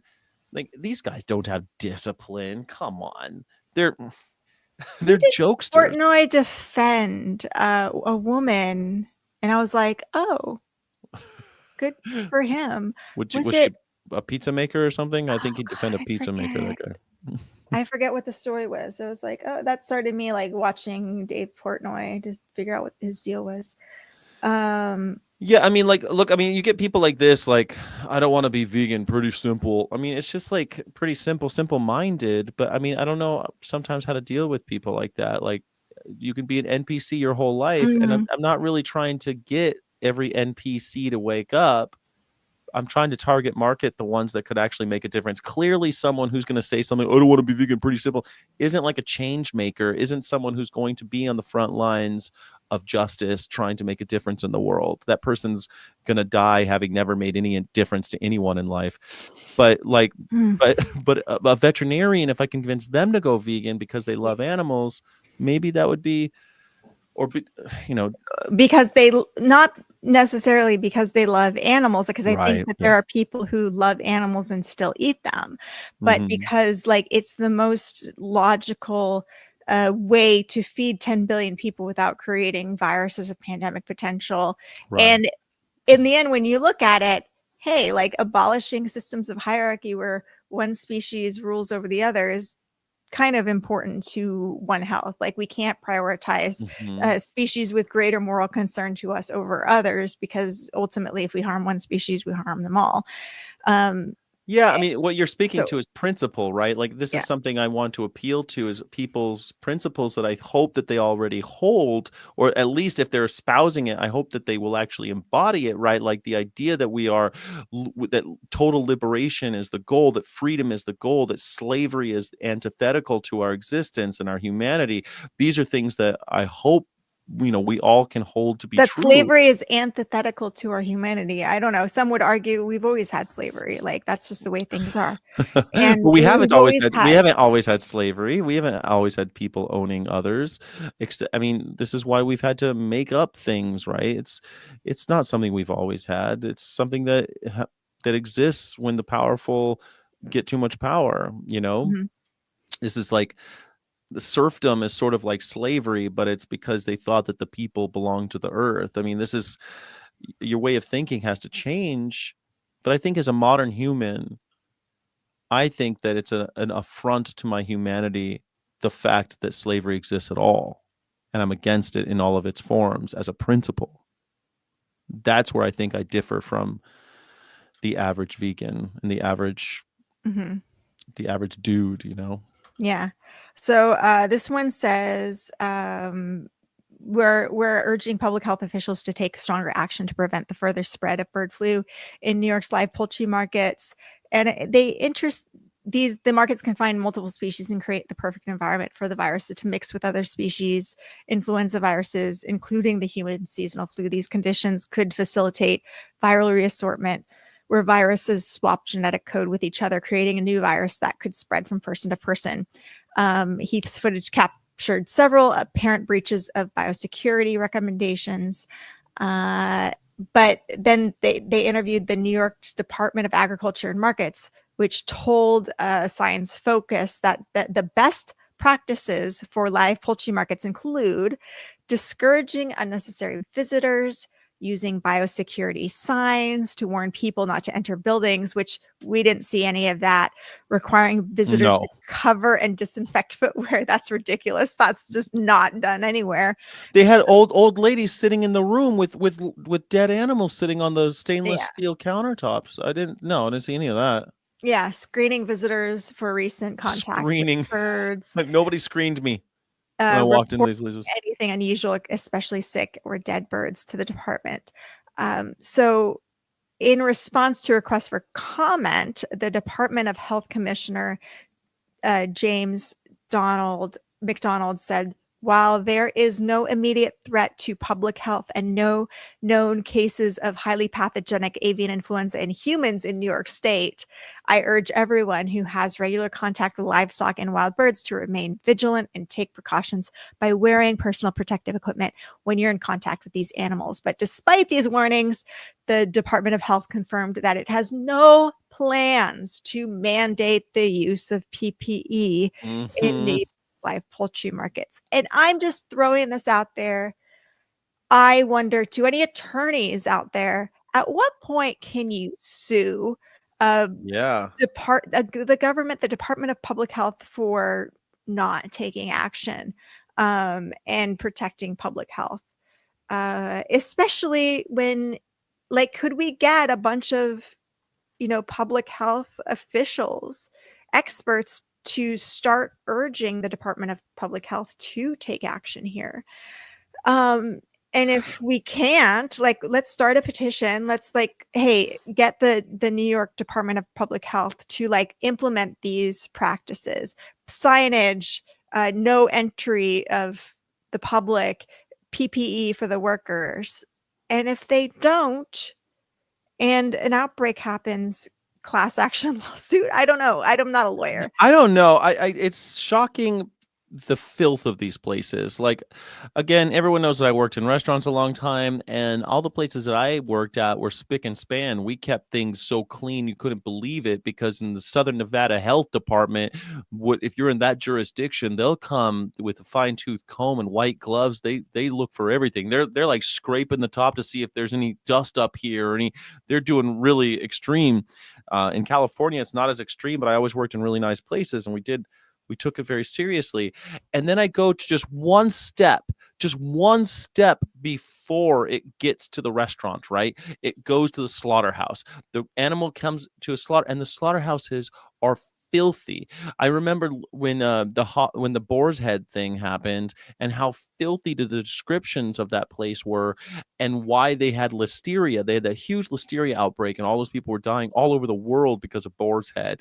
Um, the fact that people will go into a slaughterhouse like these live poultry places and buy animals when they see the filth with their own eyes, shocking to me. How do you sue when you're that dumb that you go into a place that's that filthy and you buy something and put it into your mouth? You If buy, that's just what you've always done and always seen, and yeah, your grandma always went to this poultry market to buy their chicken, and that's all you know, I and guess so. you've never gotten sick from eating this.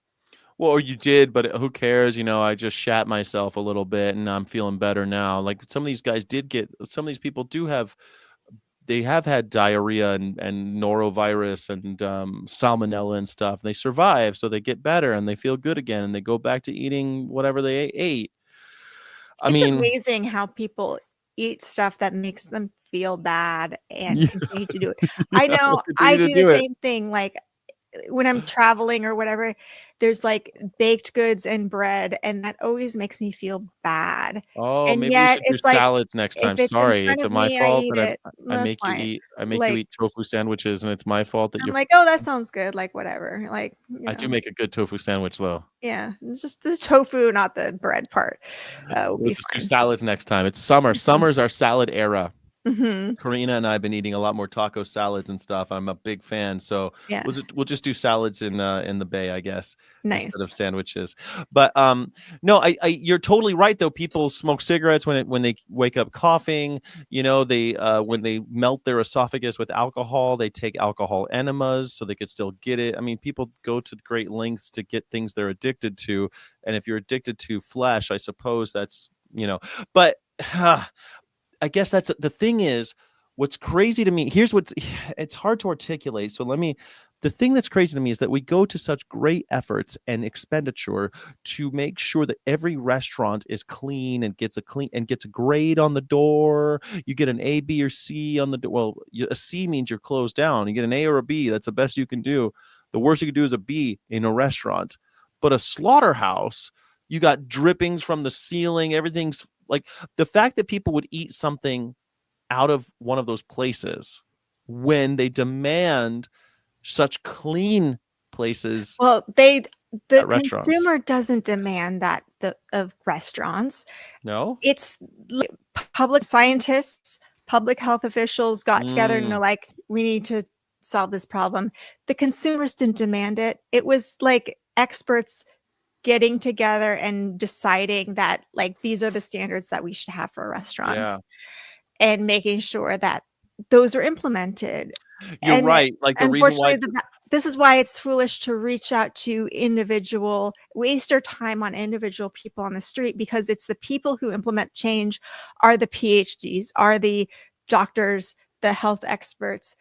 The individual consumer is not going to be the one yeah, to ask like for the change. agenda setters in Mhm. Noam Chomsky's consent, manufacturing consent. You have to have these agenda setters, that top 20%, your college professors and your leaders, your civic leaders and your religious leaders. They have to be the ones that really buy in.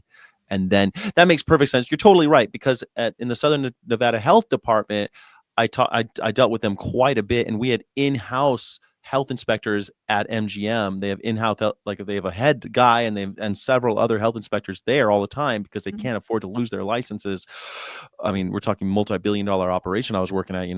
And when they explained it to me was that if there is a salmonella outbreak or something a sizable outbreak of noro or something, it's not like a little deal. It's a big deal. We're talking the city itself, the whole region and the whole state loses billions of dollars with because people are afraid. If people hear that Las Vegas Are has people afraid? Do they, like, avoid they things? do. Oh Oh, yeah. interesting. I So think they do. that's, I guess, some power that people have, I think when if they people hear do. that for a while, look what happened to Chipotle when they had their bi-coastal norovirus outbreak, that because people weren't washing their hands in the cilantro, they lost sales. I mean, it went down, but they're back. They're back. E. coli. No, it wasn't noro. It was E. coli. Or Jack in the Box. Jack in the Box almost stopped existing because they killed a few people with E. coli. Mm-hmm. I think you have to kill somebody, and then people really start Interesting. paying attention. But if a city like Las Vegas loses, it's not just Chipotle who suffers. It's the whole city and the whole state.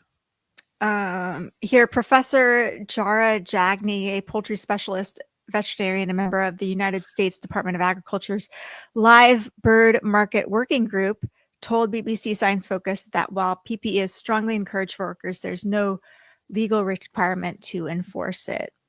There's another one of our images, a still taken from a video captured at a third live poultry market in Queens, shows a person inside not wearing a mask or other PPE. Turns to this market is also open to the public. We warn them that viruses can infect humans and advise them to wear masks and change clothes when visiting the markets, but ultimately it's a personal decision. Is it really a personal decision, though? Is it a personal decision? We warn them that these viruses infect humans and advise them to wear masks and change clothes when visiting the markets, but ultimately it's a personal decision.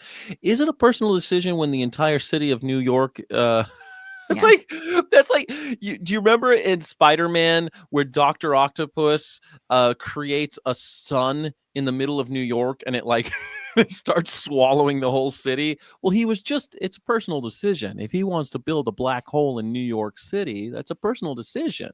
Yeah. Free markets and all. Jagni stressed that while the inconsistent use of PPE is a concern, New York's live bird markets are now far better regulated than they were a few decades ago.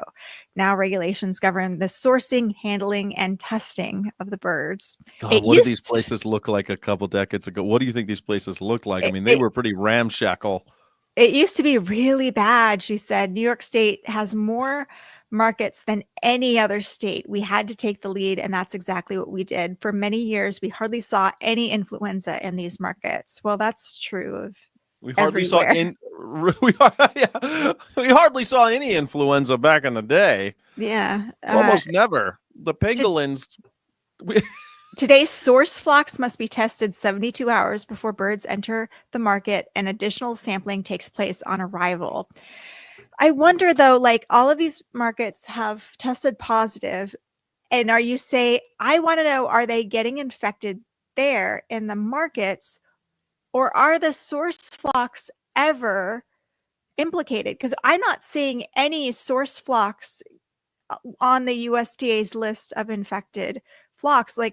You'd think Pennsylvania would be where they're sourcing these from, but there's been no big meat bird facilities that have been who's infected. Supposed to test them? It's not the USDA, right? It's the state. It's New York DA, whatever department. Is it NYDA? Is it the New York Department of Agriculture that's supposed to be doing the New York's not going to test the ones out of state, are they? You're right. Yeah, you're right. I'm very confused by exactly how this process is taking place. It seems like it's all in the honor system, and if they are not testing their birds, we're all just going to die of bird flu. It's going to be. I just don't see any way out of this. I mean, I believe RFK Jr. is saying that these are just mutant factories instead of. I like mutant factory, and he means mutation factories or whatever, but. They are we went in and saw a gain of function research facility is what we really saw when we went to these poultry markets. Let's see what happens when we put guinea hens, ducks, and geese and chickens all next to each other, and let's give them all bird flu. Let's see what happens. Yeah. So that's I kind of want to make a note to reach out to Tom and be like, I have a question. Can you explain? Because the thing about these journalists is obviously they know a lot more than what they're able to write in their little story, because the editor also often cuts stuff. But I want to know who tests? Is it the New York? Why haven't there been any of these larger source flocks that have come down with avian flu? Do they know if these flocks are getting infected in New York once they're there? Like, are the birds getting sick from like the pigeons or other things, or are they incubating them from the source flock, then getting sick? But why aren't we hearing of any source flock infections? I'm just very confused by this. So Yeah, your animals are crossing state lines, which is worrisome right there. Animals crossing state lines to arrive in New York City, and we already saw that one case where they tested birds and found that 20% of the ones arriving were expressing flu-like symptoms. If we take that number 20%, okay, and we cut it in half, if we cut that in half and it's 5%, we've got a problem. Even if you take the most conservative estimates of how many of these birds are affected by bird flu, we got some doomsday scenarios here. Oh, we've actually a decent question in the chat. Lettuce and asparagus recall for listeria. Yeah, in fact, there's a movie right now. I think it's on Netflix called Poisoned. It explains why this happens. Listeria is a kind of ubiquitous bacteria, but where it's found in great concentration is manure and just the effluents from farms. And so what happens a lot of times, they just spray because they're near a farm with a bunch of manure, and they just spray it all over the vegetables. Especially dangerous are things like romaine, because you don't generally cook them, and so you eat them raw, and too bad, joke's on you, there's listeria or E. coli in it because you got it from the animals. It's still an animal agriculture problem that's just leaking in. It's just spillover from a nasty industry. So I'm a huge fan of this blog, and this is John Corsland's blog, who used to work for the USDA, and now he's like really following bird flu, and he has a lot of interesting information. And he goes into this Crystal, can I slow you down just a little bit, because we got I know this is a question you're going to want to answer. Okay, I'm sorry. Isn't it a 50 to 60% human death rate? I have my answer, but your answer is going to be better. Are we talking about H5N1? I think we're talking about H5N1. Obviously, we've seen 70 humans in the United States become infected with H5N1, and only a couple have died. So that's not the death rate of the current strain. That 50 to 60% human death rate was a strain of H5N1 from 10 years ago. That is a different clade than the one that's circulating now. But Kay Russo, who's the dairy vet who is quoted in the 60 Minutes article, or in the 60 Minutes piece, who is an expert, she cited that because who knows, like it could mutate and become that lethal, but this clade, we're not seeing that yet. I think the real thing is that I think the reason why Kay Russo said that was because she wants to raise alarm that before we've seen this virus mutate to the point where it can be a 50% mortality rate. I think that's why she said that. I've been thinking about that a lot, because it's not a 50% death rate right now, but it can become 50% death rate if it. Yeah, it has in the past. This Right. clade this is a different virus than it was in the past, but you never know, it could in the future. So. Yeah, it's like anything. They mutate and they come to us by different avenues, right? Not all roads lead to Rome, but enough of them do that if you, not all roads lead to 50% mortality, but enough of them do, and we've seen those roads, we've been down those roads before, it does raise concern that this could be potentially far more deadly if human-to-human transmission happens, far more deadly than COVID. So, I mean, COVID was less than 1% mortality. And are we clear? Is this confusing to people? I'm bored by this. You get bored too easily. People need. You're going to get the same questions because they get those concerns. I mean, this is why people ask about protein all the time. I get bored answering the protein question, but I got to answer it because they're concerned about what's new? It. Let's get on to the next faction. Okay, well, how about this question? This one's not bad. It's like, GOP is the GOP or any administration allowed to hide certain things from the public because they don't want to cause a panic? Yeah, and that's what they do. That's what the main concern is. Like, Do you think we that's the don't concern? want. Yes, absolutely, because they want to maintain Consumer public confidence. trust in consumer confidence, but also public trust in the system. And I think there was like concerns with COVID too. It's like they were saying things that made people really afraid, and then people were like, oh, actually COVID isn't that bad, but we were all like freaking out and not going to school and like washing our vegetables. And that anytime you cause a public panic and then it turns out not to be, so people go like, we're not going to believe the government, you're like manipulating us for whatever agenda you have. You're being nicer about this than me. I think it's all about the money. They don't want you to lose in this. They've built a very fragile food system. They call it a food system. They've built this very fragile system, and they know that if they F it up, it's going to all fall apart around their ears. It's a house of cards that they don't want to dismantle. They don't want to see it. There's too much money tied up in it. I mean, the largest contributor to Donald Trump's inauguration committee was JBS, $5 million, the largest. And JBS is the Brazilian company that owns Pilgrim's Pride. So one of the largest animal flesh manufacturers in the country, in the world. One of the leading companies of who have committed illegal deforestation of the Amazon. All of the just a really nasty company. Of the stuff that we know about, I mean, there's probably a bunch of stuff we don't know about. They're the ones in charge. They gave them $5 million. They want a return on that investment. Of course. Well, it's really interesting. It's learning more about how groups of people are manipulated from the AVMA to the animal rights movement. And it's the same pattern of how people are manipulated. You have a few people at the top who are like, sort of the evil narcissists who are like, oh, this is the narrative. This is an important narrative we need to spread. And this is how we're going to control people. So the AVMA people, they have, the pork board people sitting on the panel on depopulation saying behind the scenes, we need to make sure that producers get their mortgage payments paid for.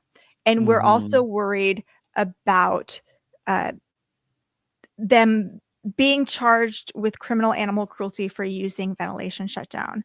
We know this is what's being said behind the scenes, but meanwhile, what's holding up that system, that agenda to make sure producers' mortgages get paid and to make sure they're not convicted of criminal animal cruelty, is a group of veterinarians who've been led to believe that they are doing something that's difficult but necessary, and that they had no other option. This is a humane method. Experts decided that this is a humane method of mass killing. And they're suffering because of this horrifying decision that they had to make to exterminate their pigs using this method. And how dare anyone question these experts who decided this? And so you have this mass of people who don't know the agenda of, we have to make sure producers' mortgages get paid, and we have to make sure they're protected from animal cruelty charges, who are defending the system based on a different belief system that is that just this necessary, difficult decision, and people who question it are harming us. They're harming. Yeah. How dare you question the status quo, you? Same thing happens in the animal rights movement, right? Like, we have the agenda of the real people who are like, this guy, he wants to date a bunch of people. He wants to amass power. We want to amass more power. And then you have the group of people, and we want to be able to have access to beautiful women and whatever. Well, don't we all want access to beautiful women? Just power in general. We want money. We want followers. We want press. We want power. But below it is, the group of people who are supporting that system believe we are doing the most important work for the animals, and we are constantly under attack by the outsiders in the industry. and everything else. And then a scandal happens. The group of people are told by the higher ups that the scandal arises from infiltrators who are jealous and resentful, who are harming us and our ability to do the most important work for the animals. And it's like the same structure of a bunch of people who are not aware of the narrative at the top, who've been led to believe a different narrative and are supporting the system, and any outsiders are harming our ability to do good work for the animals. So I just think that's like an interesting way that groups of people are manipulated into believing something by just a few people who are more narcissistic and sociopathic. Narcissistic and sociopathic. Yeah, I guess like narcissistic, a sociopathic, Machiavellian, all of these things. Jesus. I guess like do you disagree? Like you're no, saying Jesus I guess and reacting in a highly emotional way, but are you no, disagreeing I guess with what like I'm I agree.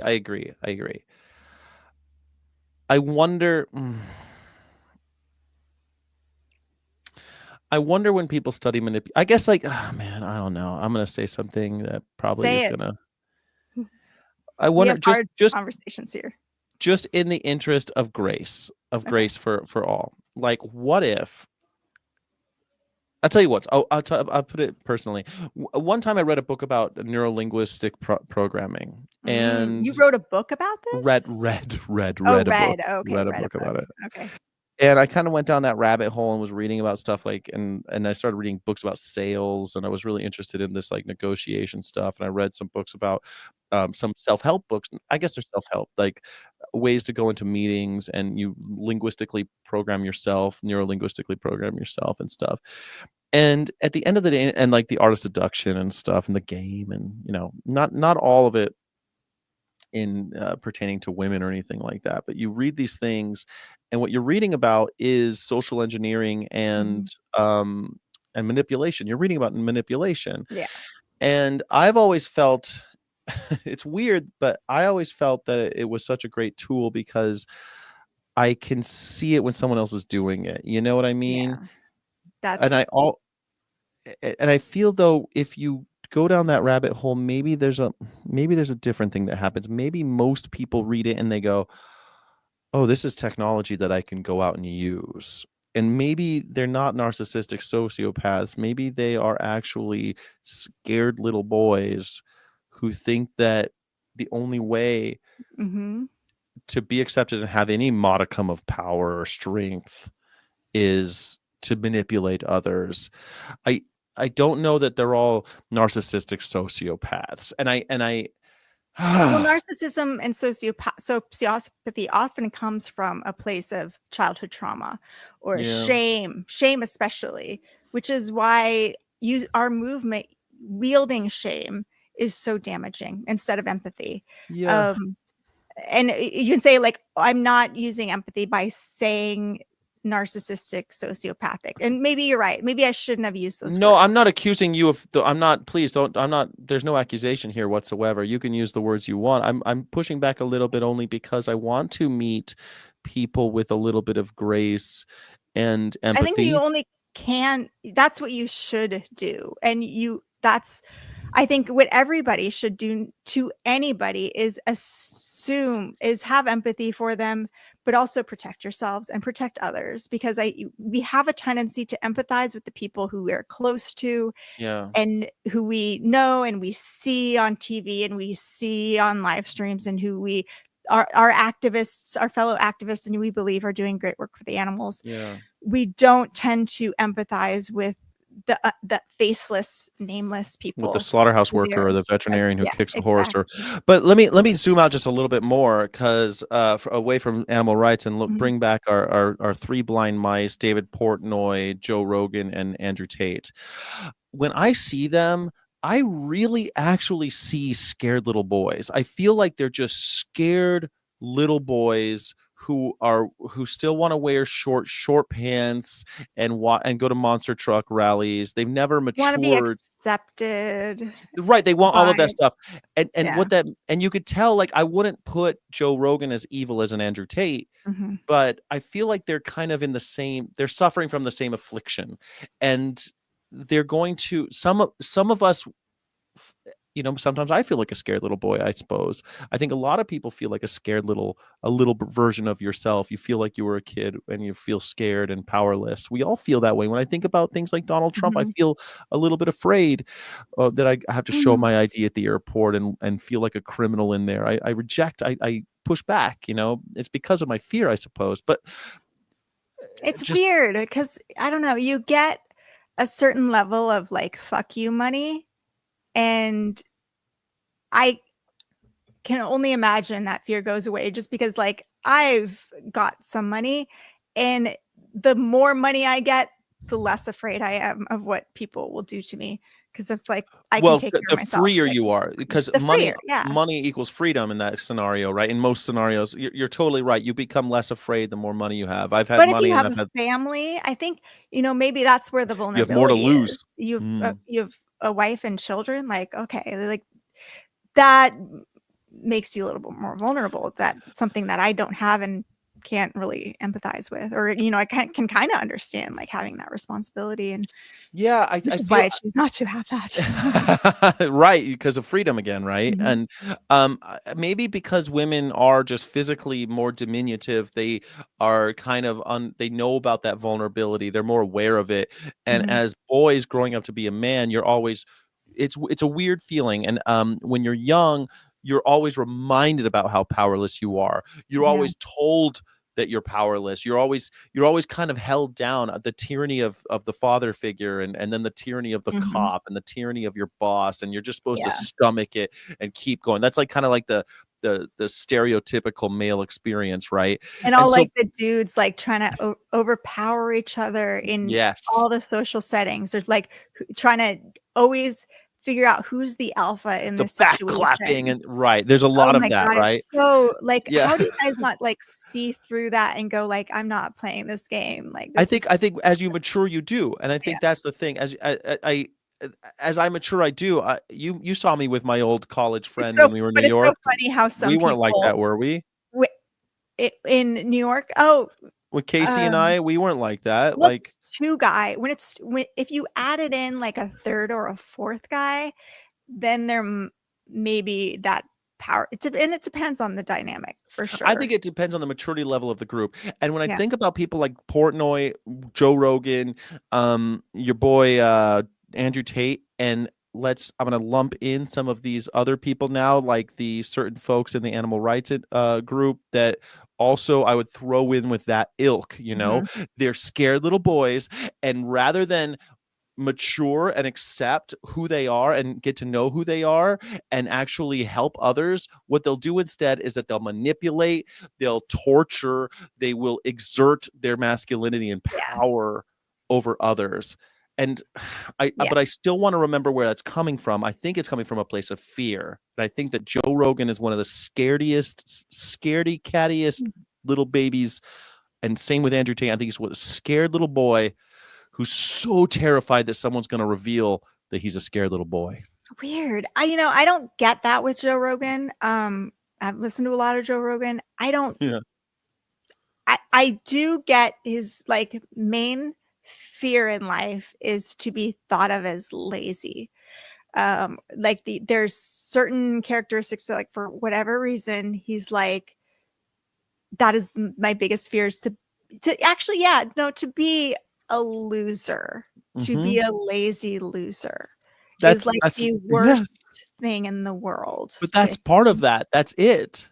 And so for some people, it's like being mean, being evil is a worse fate, is worse. But to him, it's being lazy and a loser. And so I think that's What in Andrew many ways, Tate's motivation is as well. He's always the real G, or what's he call him? Top G. I'm top G. I'm always hustling. I get these women and I turn them out. I turn yeah. them out. And like this is how his whole mindset is. Mhm. He's always on that grind. And look at Joe Rogan. He's a workaholic. Like you could take a lot of Yeah, you could criticize him all you want. You cannot judge him. Like his work ethic is for incredible. He's sure. been like I mean, and there's remarkable. something that's a way to, and I've heard him say, like, that's when you're sitting there, like, just relaxing, like that's when the demons start to come up, Mhm. and you, like, so you feel better when you're working. And I've got that same thing too. Like, it's like, I like to relax. I am, but I also am like, when I relax too much, it's like, okay, this is not good. Like, I need to do something. I need to like produce. I need to like Yeah. put I stuff out there. I need to like work out, so I've got a bit of that like workaholic too, but I've got a lot of childhood and adult trauma. So, Yeah, I guess it's a way you manifest it in different ways. I feel similarly. Like if I'm not meditating, then I am. But meditation is also kind of like work, Mhm. and if I need to be reading, I hope that I'm growing, I'm reading, I'm producing, I'm doing something. Um, I don't play video games. I don't like even my guilty God, I pleasure. couldn't My video guil- games. my guilty pleasure is chess because I feel like it's building me somehow. Probably it's mythological. I don't think it's real, but Mhm. people say that chess makes you Anyway, smarter. we're 2 hours into here's where I'm panicking and starting to rethink my life. Is we're 2 hours into this live stream and only gone to the third article. Let's go. So let's get to it. Let's get to it. Here we go. This is so John Corsland worked for the USDA, and his blog is really interesting, and I highly recommend you subscribe to his Substack, hogvet51.substack.com. So, and he points to this one article that was just released, and it says one of the early hints that the virus could be spreading through a route other than contact with infected milking machines, speaking specifically about dairy cows. Right. Lombard said, was that the virus was spreading through herds more quickly than would be the case with machine-based spread. Another Mm. clue, he said, came from identifying that antibodies for the virus were showing up in the cattle's bloodstream prior to detection in the milk.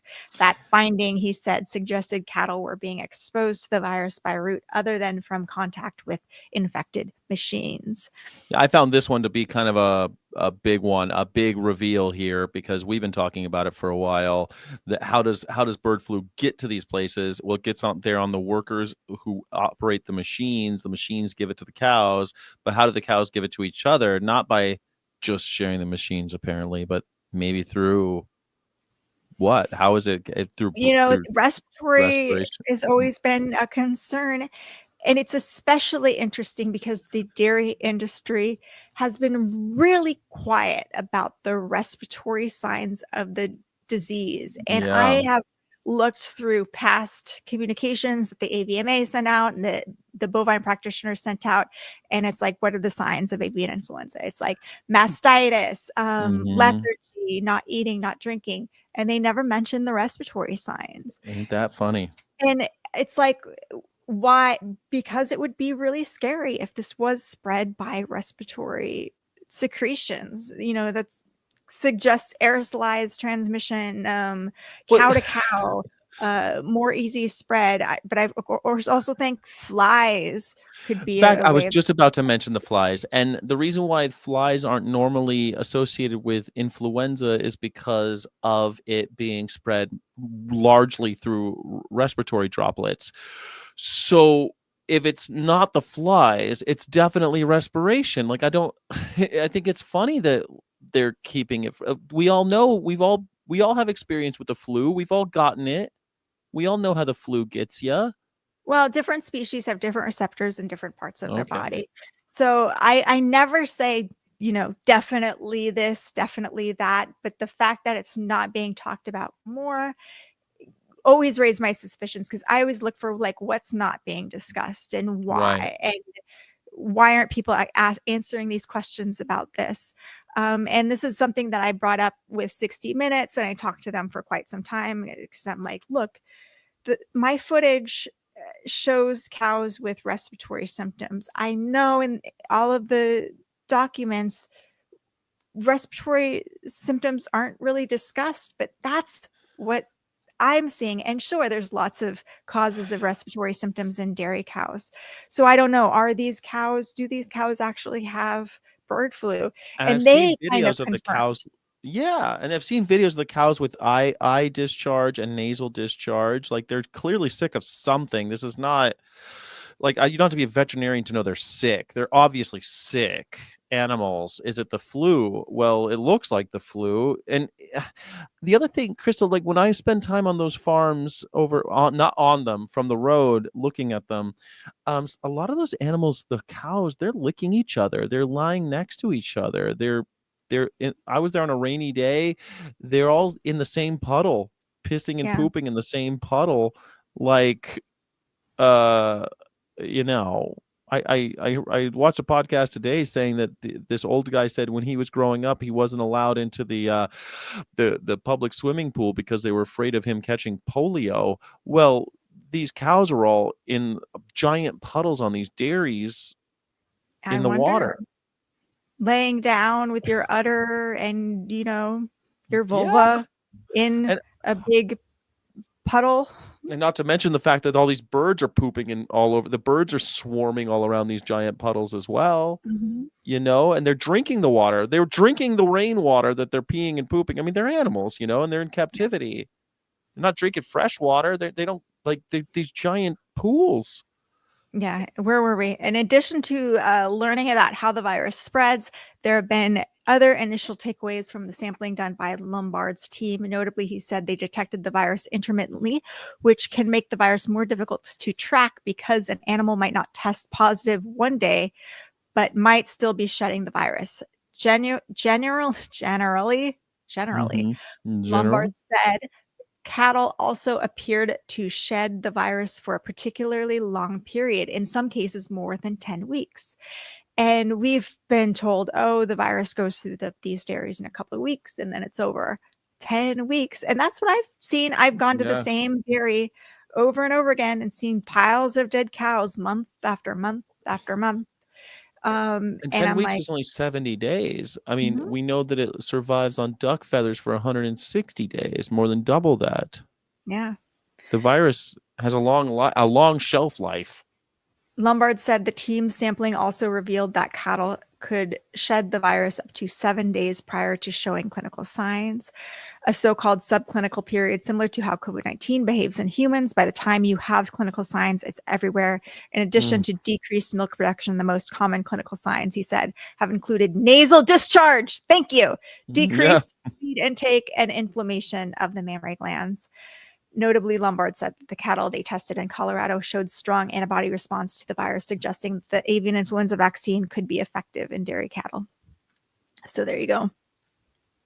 I mean, obvious to me. I think I read this and I thought, great, a lot of suspicions confirmed, right? Yeah. Thank you, Uh, Colorado State.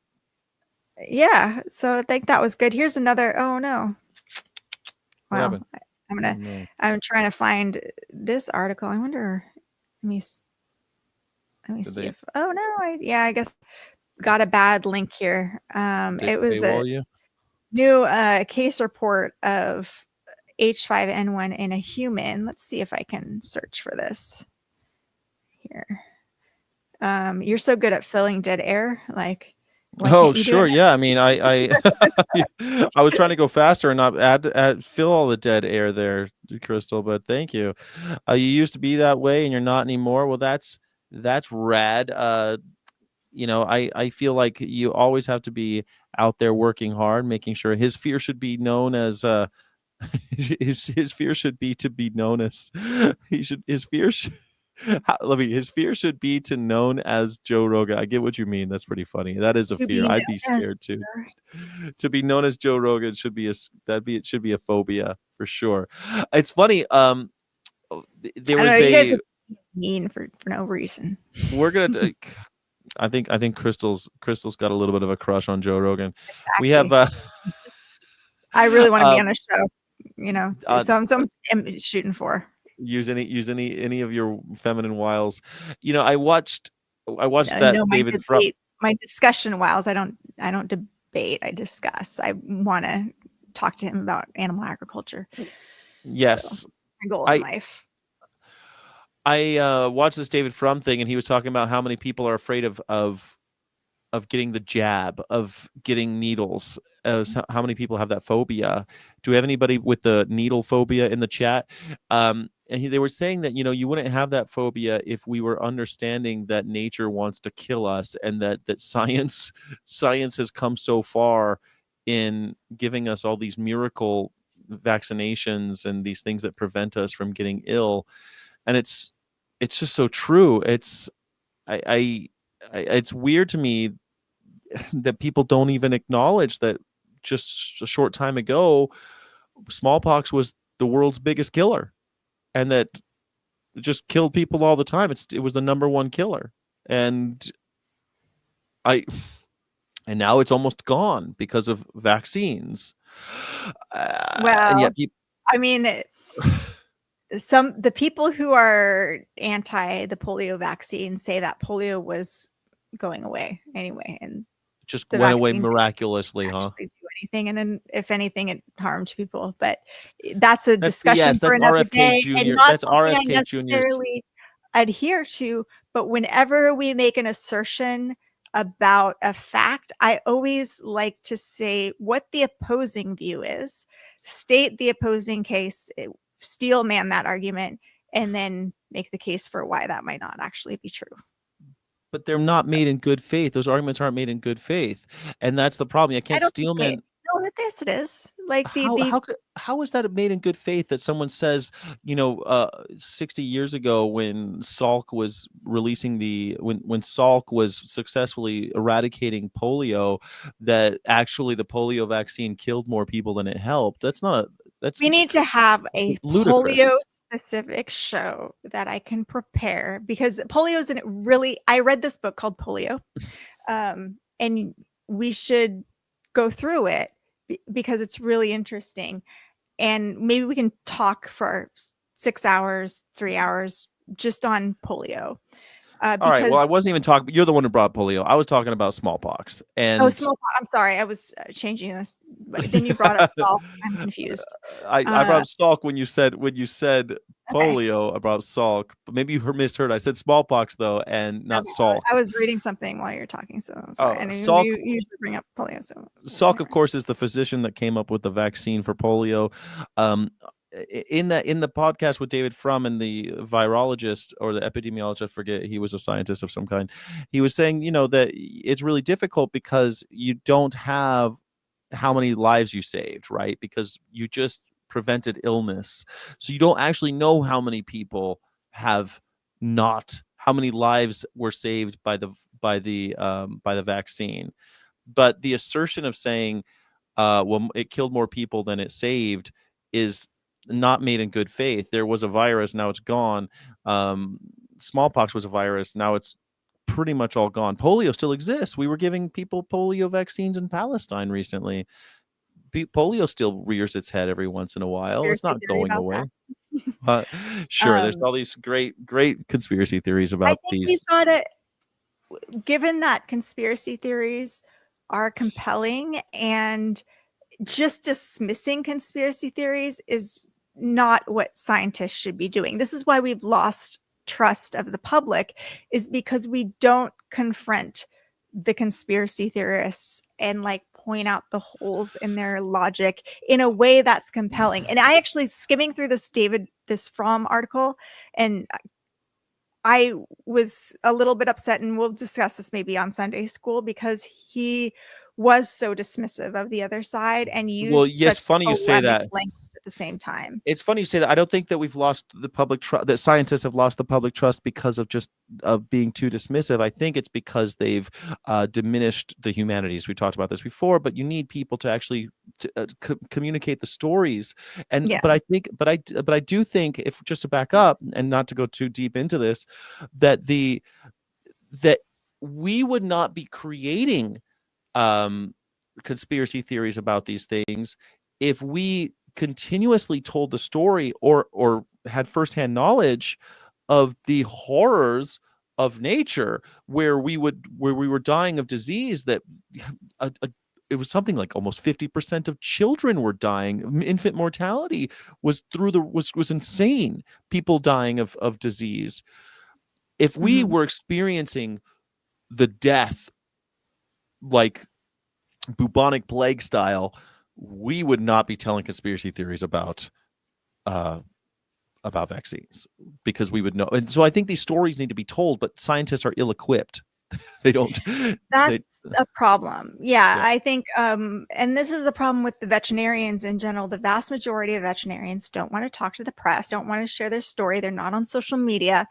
And the people who are on social media, unfortunately, are the people who are charlatans trying to sell some snake oil to pet owners. They're spreading misinformation about vaccines and vets and everything, and there's nobody countering that narrative, and nobody like sharing the stories of like their good experience, and vets telling about their lives and treat the patients that they treat. But one great vet who's doing this, which you all should follow, is Dr. Michelle Forbes. She's wonderful, and her TikTok is great. And so follow Dr. Michelle Forbes. And yeah, so, but I want to go into this article. Yeah, let's do it. Spent enough time on that. You asked me to fill air, then you make comments like that. Oh, I'm sorry. Was that rude? It sounded rude, but I've no, I was just asking permission to move on. Let's go. Let's do it. Sorry. I'm ready to rock and roll. I need to like develop better social skills. I'm sorry. No, not necessary. I am. So this is severe avian influenza virus infection in a human with continuation of a SARS-CoV-2 viral RNAs, which I don't understand what that means actually. But here's the article. Let's see if I can hide the info panel. And the interesting thing about this person was, let's see if I can come to it.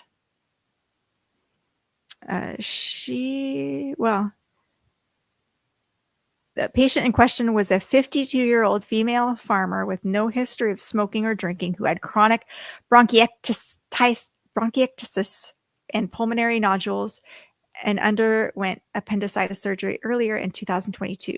Her BMI index was about 16.7, which falls below the normal range of 18.5. That's interesting. Wow. Like I am about like an 18. Sometimes I'm a 16, but yeah. So that sort of person. I don't even want to know what usually I am. we think of, I don't know, these people as being like overweight or something. Obese. Yeah. And she, on January 31st, 2023, the patient developed fever with the highest body temperature at 39 degrees Celsius. Somebody tell me what that is in real actual degrees. How hot? 39 degrees Celsius. Oh yeah, I mean you're gonna die soon. That's like that's like a 90 something degree temperature. You're getting close. You're getting close to the Grim Reaper on that one. Interesting. Here, let me go back to.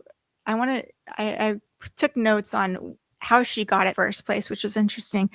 The patient did not have a recent history of traveling outside her residential city, visiting live poultry markets, or contacting with individuals with similar symptoms in the 10 days prior to her illness onset. The patient raised poultry, about 20 chickens and 10 ducks, in a semi-open poultry house in her family backyard, where wild birds would frequently visit for food.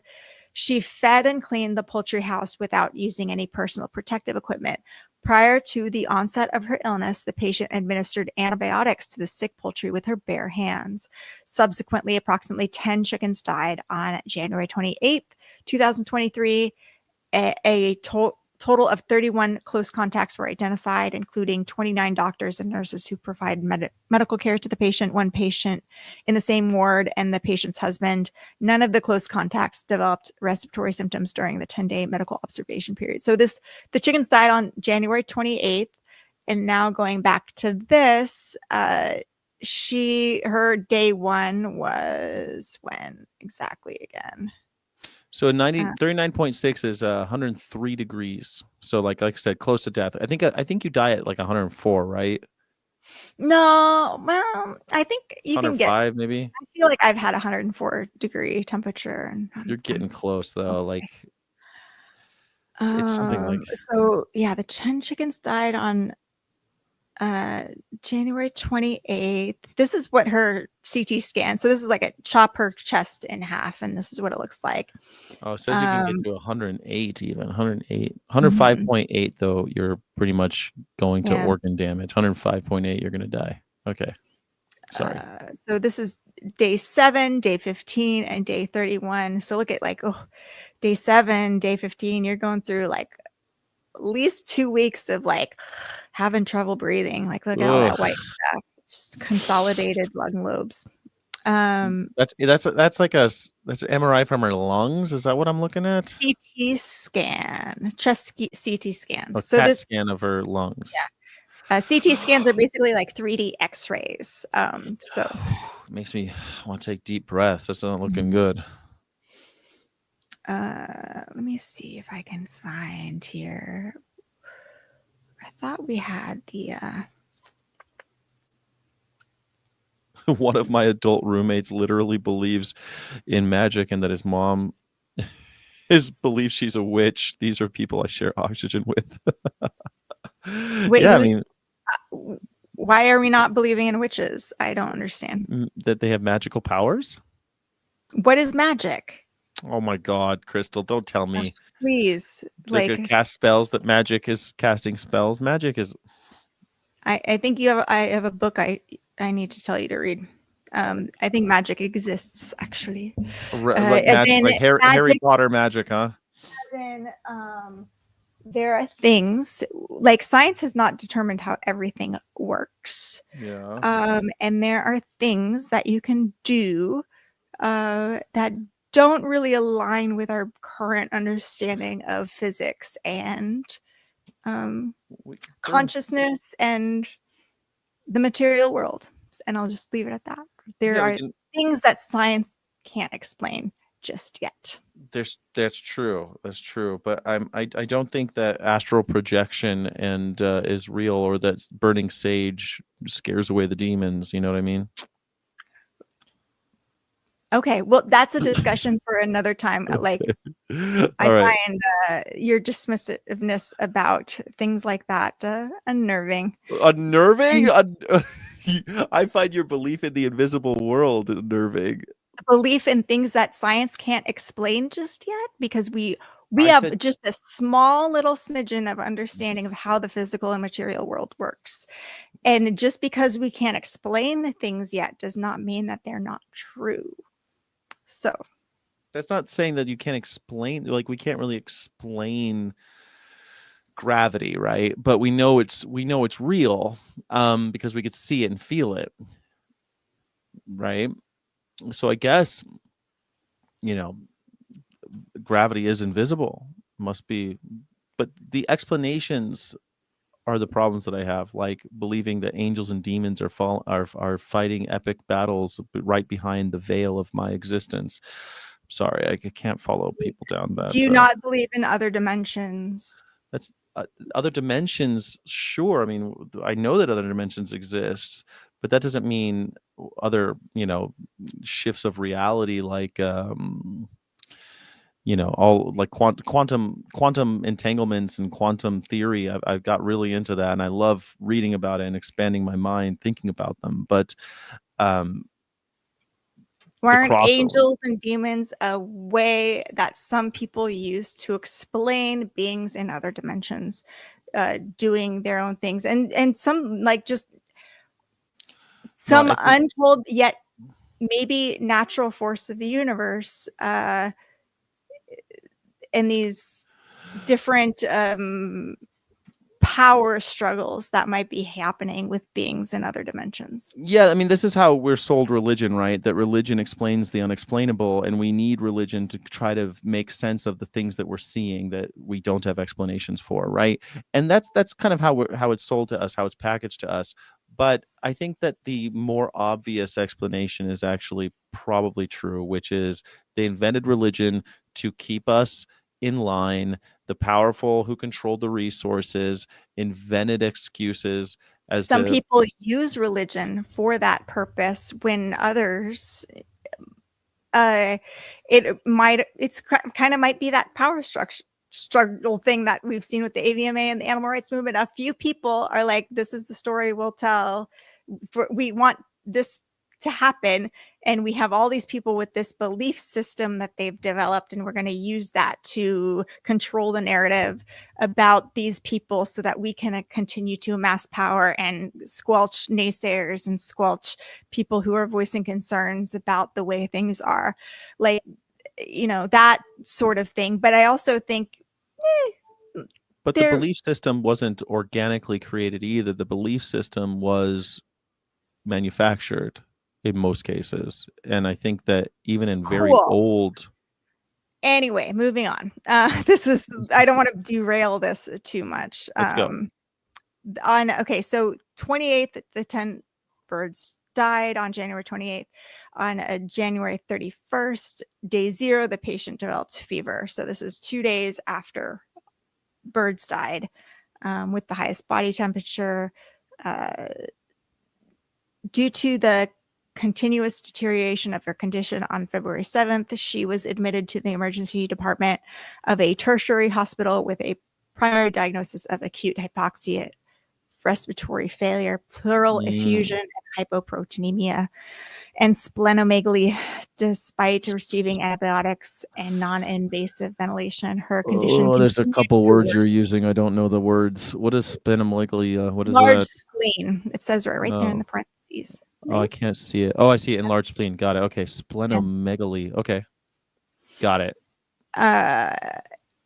And she was switched to invasive ventilation on the same night. Ooh, she was placed on a ventilator.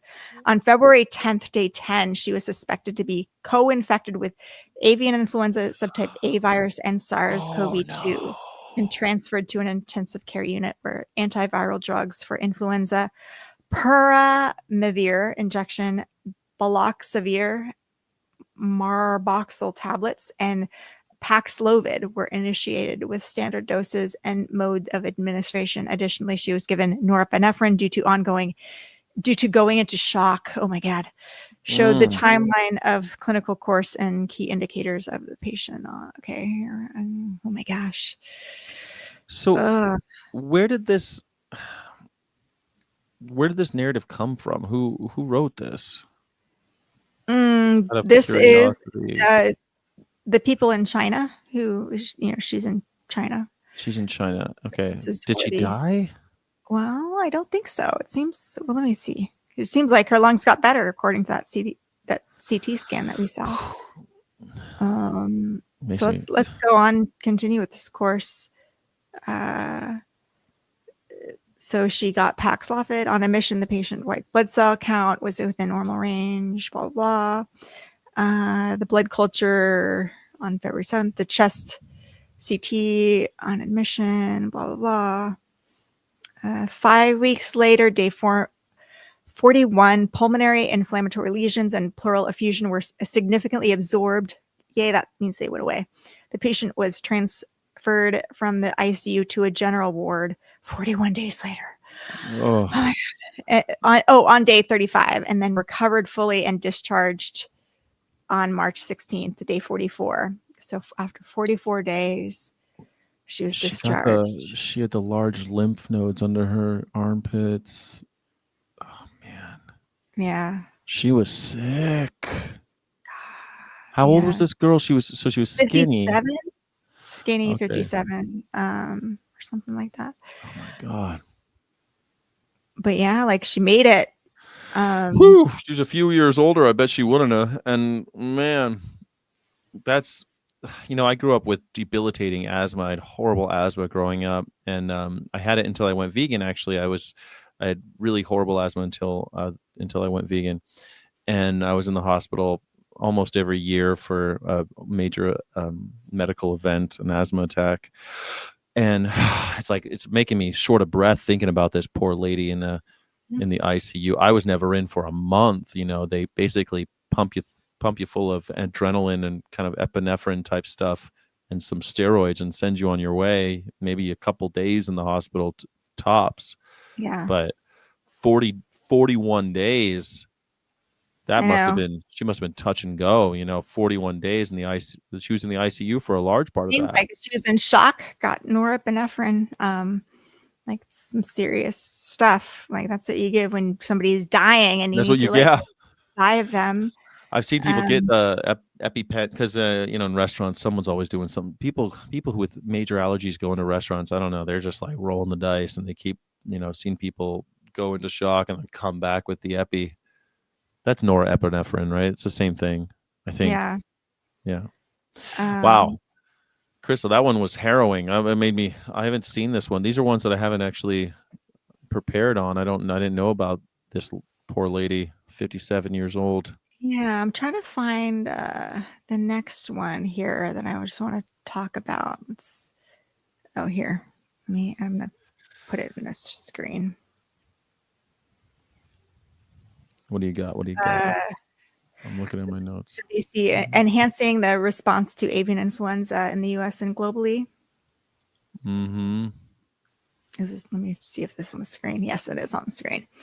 Science Direct, is that the one? Okay, yeah. So they go through the recent emergence of H5N1, the status in early 2012, talk about the global virus network and an international coalition of virologists helping the international community improve the prevention, detection, and management of viral diseases. We recognize the threat that the H5N1 subtype of avian influenza A poses once efficient human-to-human transmission starts. Here's an outline of the status for the public, federal partners. Once it starts, is the virus mutating? Yes, it's in all these different species. Of course it is. Yeah, co-circulation of H5N1 viruses with swine or human seasonal influenza viruses, especially during the northern hemisphere winter season, could lead to a reassortment of viruses that can efficiently spread in humans. The pandemic emergence score is given by the CDC influenza risk assessment tool to estimate the risk of a pandemic. The CDC currently considers the virus to have a moderate future pandemic risk when compared to other influenza A viruses. Ooh, so moderate. Moderate. Well, I've always considered myself a moderate. Everything in moderation, right? Everything in moderation. Just a little pandemic. I wonder. I wish I could get a list of their ones that are not moderate. What's the extreme? What are the extremes? Like, are there any current other viruses out there with more than moderate risk? Measles has to be. We're record numbers of measles. Yeah. So thinking about the New York poultry markets and this current paper, what is the situation now? How worried should the public be? Until recently, human H5N1 infections globally were primarily the result of bird to human transmission, typically arising from direct or indirect contact with infected poultry or contaminated environments. These sporadic human infections increase the opportunities for a virus with sustained ability of human-to-human transmission. To understand risk, it is vital that affected industry workers are kept appraised of health department and CDC advice. Do you think these workers in these depopulation events that we discussed on Investigate Midwest and the New York poultry markets are kept appraised of health department and CDC advice? And are they adhering to that? No. The proportion of undiagnosed human infections is unknown as present, and sero surveillance and respiratory surveillance of the population at greatest risk of exposure can enhance our understanding of risk to human health and to detect spillovers quickly. This requires heightened communication efforts to ensure the public is well informed. That's what we're doing over here. Yeah, we're changing grass and everything. We're getting you well informed. According to the Gavi, the Vaccine Alliance, the influenza A subtype H5N1, also known as bird flu, currently presents the highest risk of becoming a pandemic. While it doesn't seem to transmit readily between humans, its recent spread in animals like dairy cattle and the high mortality rate in human infections, 30%. The Vaccine Alliance is saying 30% now. I guess those 69 people who survived aren't they're throwing off the average, raised serious concerns. The virus's ability to infect both wild and domestic birds, coupled with the increase in cases in the U.S., puts it on the radar of public health officials. There you go. Yeah. I Were wonder you where they're reading getting that 30%. Gavi, the Vaccine Alliance, they wrote it on January 6, 2025. that? Okay. Um, Well, here it says measures like personal protective equipment for those at risk and biosecurity in poultry farms are generally effective in preventing spread. Would be nice if they used them, though. Kind of important. Are the U.S. dairy and poultry industry consumers at risk? We're probably going to get frustrated by what's being said here. Because, really, we want to talk about the production methods, which are the most important thing we should be talking about, rather than yes, pasteurization kills the virus. And raw milk, farm workers may risk exposure to aerosolized milk during milking, while the primary risk to the general public is from consumption of raw milk and raw milk products where available.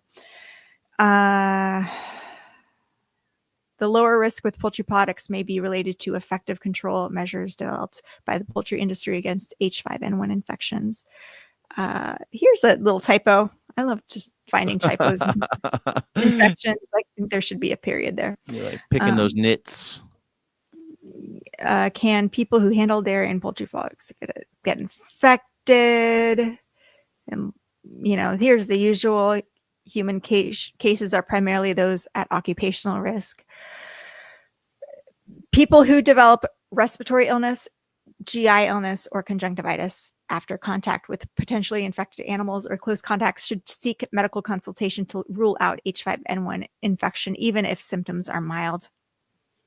Can people get infected by domestic pets and infect the community?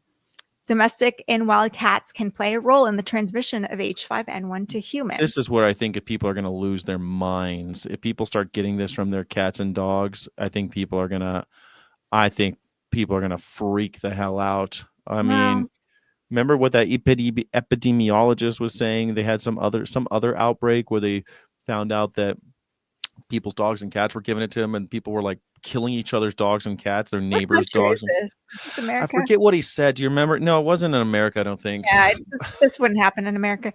People are so gross with their pets. Like people will not put their dogs and cats on flea prevention and sleep in the bed with them, and fleas everywhere. The dogs and cats that come into me covered in fleas or scabies or whatever, and the people are like, yeah, I sleep with them in the bed and they're itching all night. I know. They're itching all night. People are gonna, man, if they start getting it, if the dogs and cats start giving it to people, I think it's gonna be a sea change with the way people are and animals are living together. I think it's gonna change the world. I think people will freak the heck out. I don't know.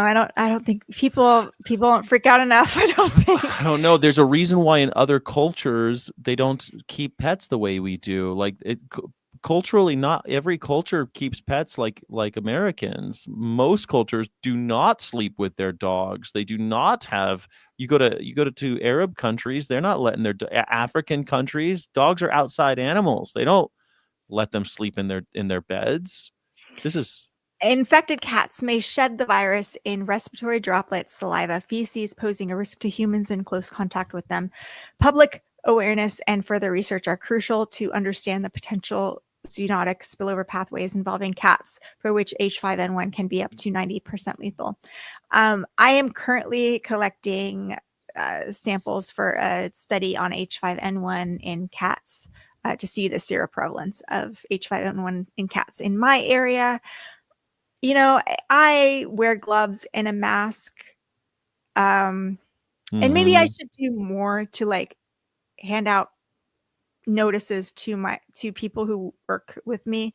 Be like, this is why I'm wearing a mask and gloves. That's a good idea, actually, Crystal. I think that's a public service that you could, we watched the Northwestern Chimp Sanctuary walk through, someone asked about their masks. Mm-hmm. And they said, well, during COVID, chimps got COVID. So we all started wearing masks when we interacted with the chimps, even though they're not within 6 feet of these chimps for over 20 minutes at a time, like they said. They just started wearing masks. And now they just wear them all the time because they figured it's a good idea, maybe, when around animals to wear masks, you know?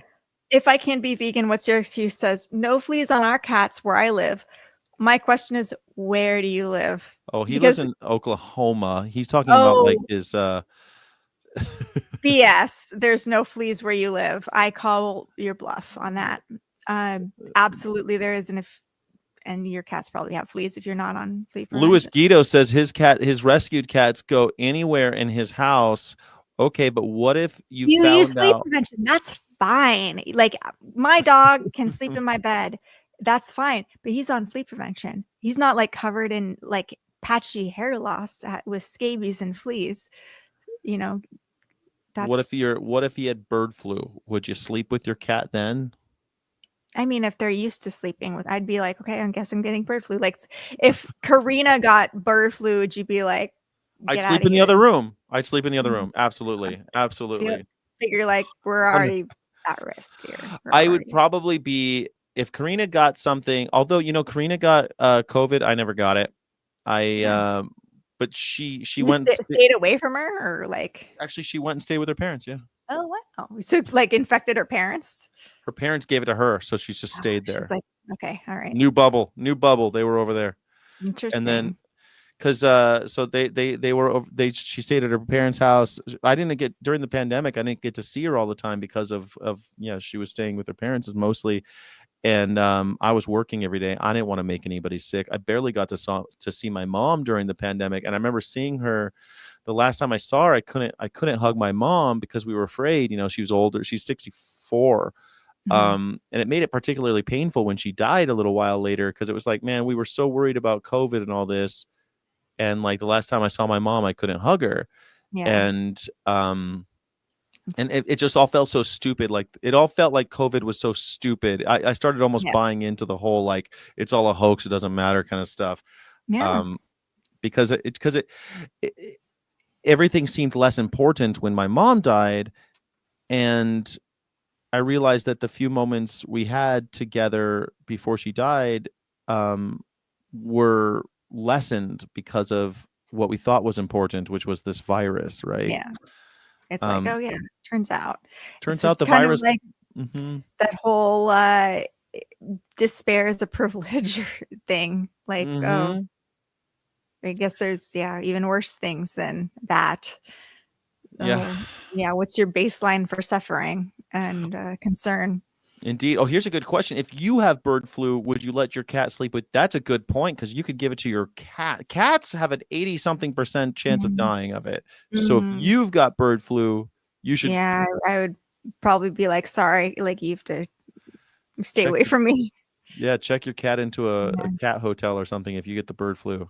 Or then you might give all the other cats bird flu. I don't know what you do. What do you do? no. Send the cat to a house with somebody No with other no cats. cats. Yeah. Hopefully the cat won't give that person bird flu. What are GVN's suggestions to prevent a widespread outbreak? So this is probably going to piss us off. So efforts should be made to understand the transmission modes in cattle and to break the chain to eradicate the virus from cattle through a combination of herd management and possibly vaccination. In the herd management, I hate it when they use vague terms like this. What Herd do you management. mean? What do Hmm. you mean? And maybe the last thing we'll do. Actually, I can't believe it's almost 6 o'clock. We can go over the video. I don't know if you saw Austin's video that he just posted today of me. Uh, I saw a piece of it. Let's do it. well, let me go through We should this real ask fast. everyone to like the video. And if you're on, I don't know what you do on X, but if you're on X, if you're one of the hundreds of people watching on X, please hit the like button. Is there a like button over there? I don't know. What is the call to action on X? I don't even know Yeah, anymore. like, share, retweet, Like, share, reacts react, yourself. Yeah. and comment. But like, okay, I bring up Austin's video because Austin video is about we come across this cow who has passed away just recently, and we also see a truck coming in delivering new cows to this facility.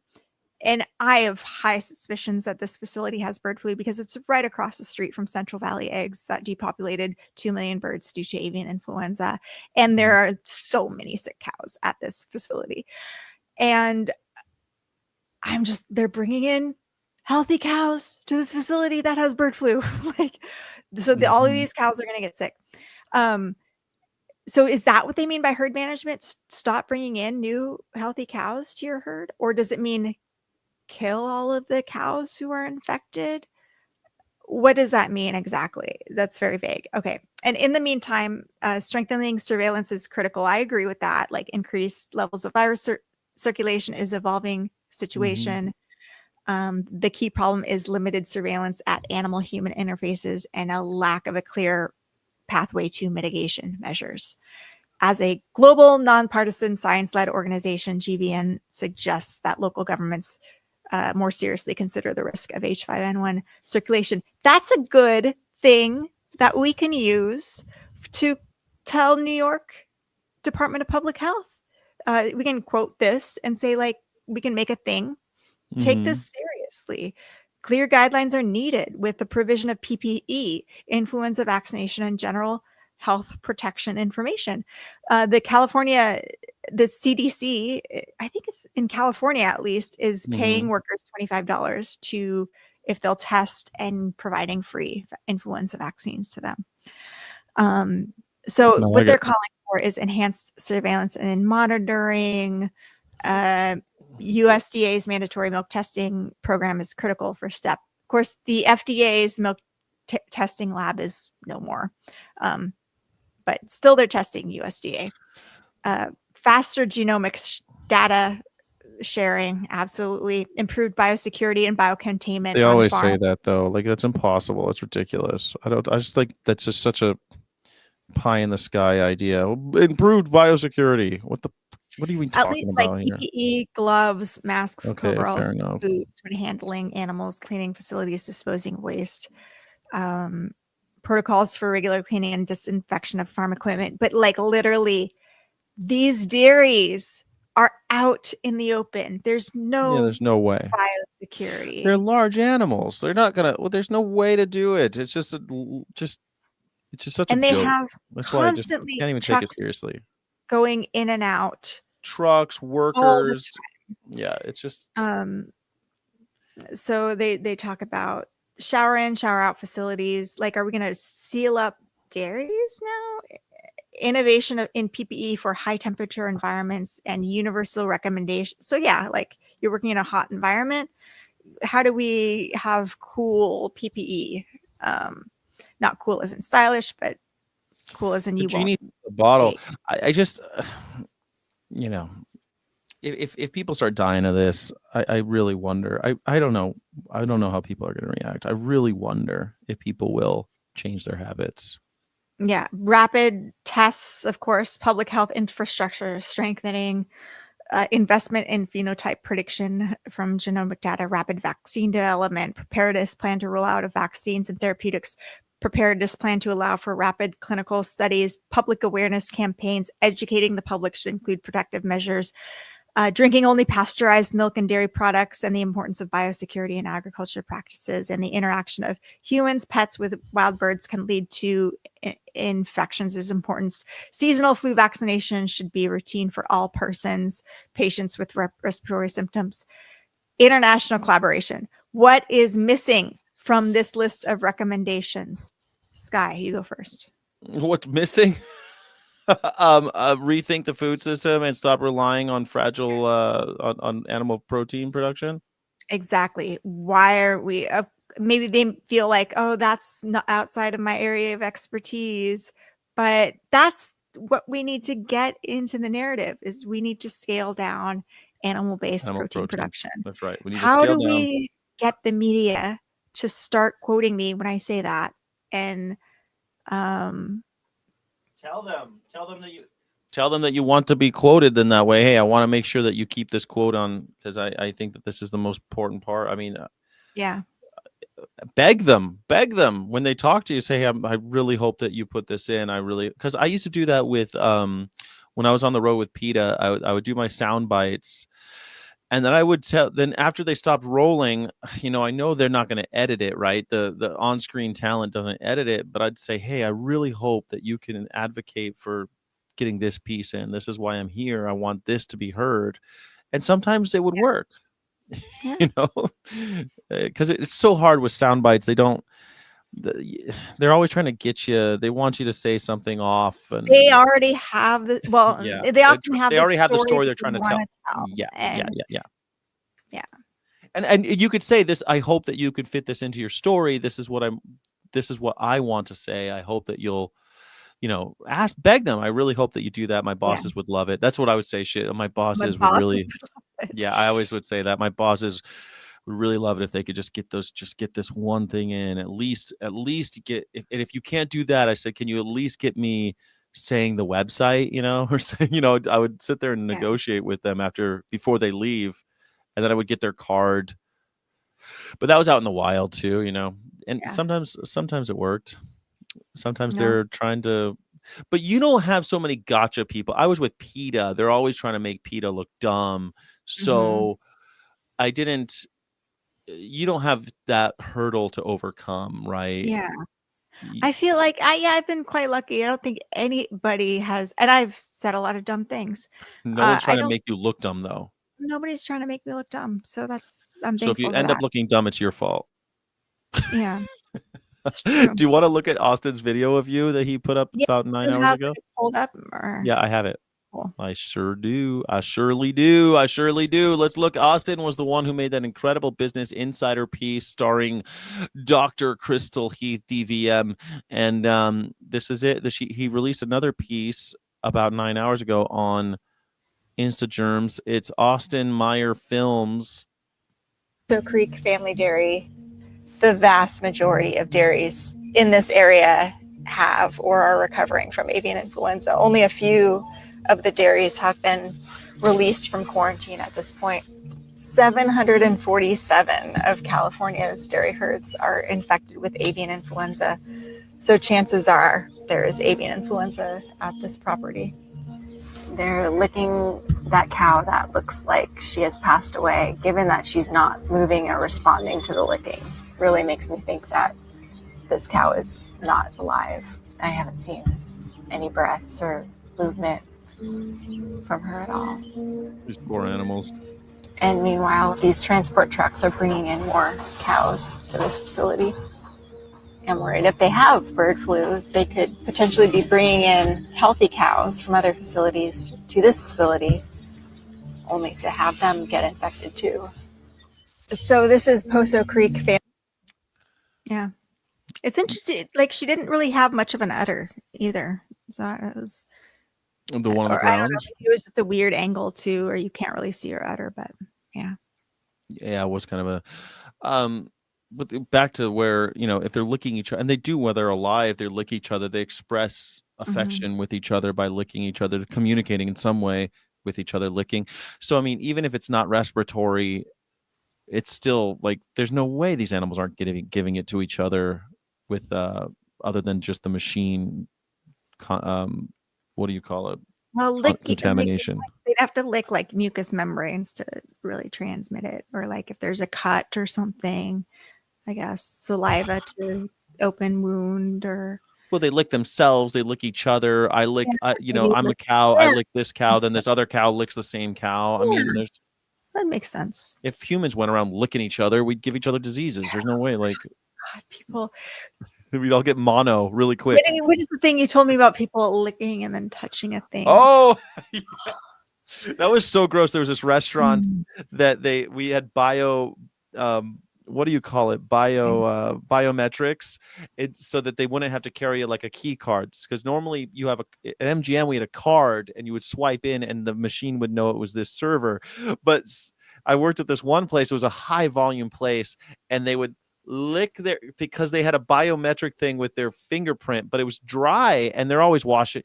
They're not washing their hands as much as they should, but it's dry out in Vegas, and sometimes it wouldn't read. Often it wouldn't read, so they lick their finger and do the and everyone's doing it. So I mean, if everyone's doing it, You gotta wash everyone's your hands after that. Oh my God. you got to wash your hands after everything in a restaurant. This is why I'm telling you, half of my life working in restaurants was telling people to wash their hands. And I feel like I'm going to put that on my, I kind of want to Tombstone, wash your hands. yes. Yeah.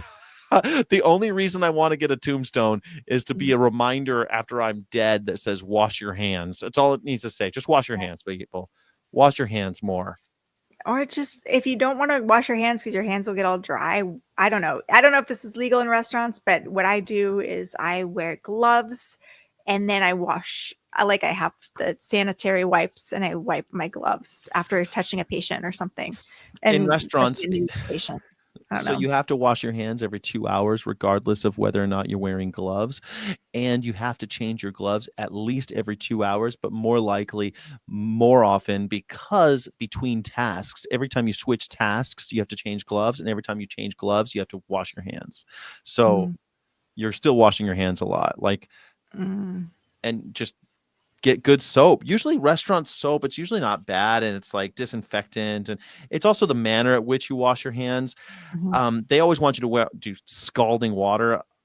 I don't care if people just use soap. The soap's powerful enough to get rid of all that shit. Like, I think the super hot water thing is a little, warm water's fine, I think. Yeah.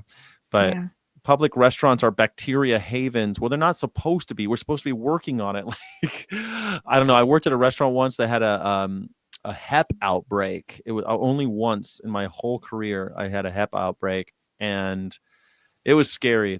They brought everyone in and interviewed everyone in management and interviewed them, and then they come in with hazmat suits for that one, and they test they're swabbing everything before they're able to open.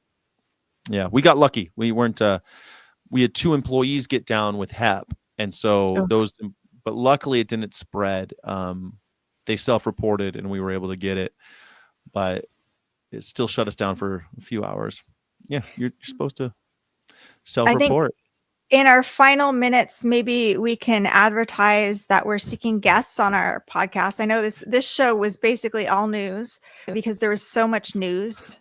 And Dr. Crystal Heath keeps on getting in the news, so get through it. Yeah. How do I add it to the stage? How do I right here? So you can go to, I got you. Okay. You can go to ourhonor.org and look at the research and surveys tab in our website, and you can apply to be on one of our shows. We've got lots of shows. But all beings considered, if you want to be on this one, please come on. Even if you want to be in the a debate, our weird debate club on Sunday, come on. We love having diverse opinions and different ideas. So please, if you know anyone that you'd like to see on the show, send them our way. Send them to this link, ourhonor.org. And they can be on the show with us. .org/podcast guest form, which is kind of a cumbersome link, but you know. Oh, it's good. Podcast guest form. Everyone knows what that is. Podcast guest form. I don't think ourhonor.com/podcast guest form. There it is. Yes. Wonderful. Only going to my people, but that's okay. Let me go to all. I'm going to share that once. Can you share it again in the chat, please? I'll share it in the private chat, because if you can't access the no, I say I changed the settings so you would give it to everybody, but sure. All right, so anybody wants to see that, please do, and don't forget to come see us on Sunday on Ethical Underground on a bunch of channels. So come see us again. And if you're going to be in the Bay Area early May, let us know. We'd love to see you. And if you're going to be at AVA, the Animal Vegan Advocacy Summit, if you're going to be at AVA, we will be there. Make sure you stop by our booth. But if you want to hang out, you want to have a conversation, talk about vegan stuff, then let us know. We'd love to meet up with you at AVA in Los Angeles this year in about 2 weeks' time. We got a lot of stuff coming up. Yeah, especially if you're in the Bay Area region on April 5th and you're free. There's May 5th, something May 5th. interesting happening that I'm not going to advertise too much. But if you want to be involved in something interesting, send us a message. on And Cinco de Mayo. yes, May the 5th, and it'll be fun time. So Yes, having a veterinarian advocate for veganism sure does give credibility. You're absolutely right, Paul Campbell, all the way from the west coast of Ireland and Galway.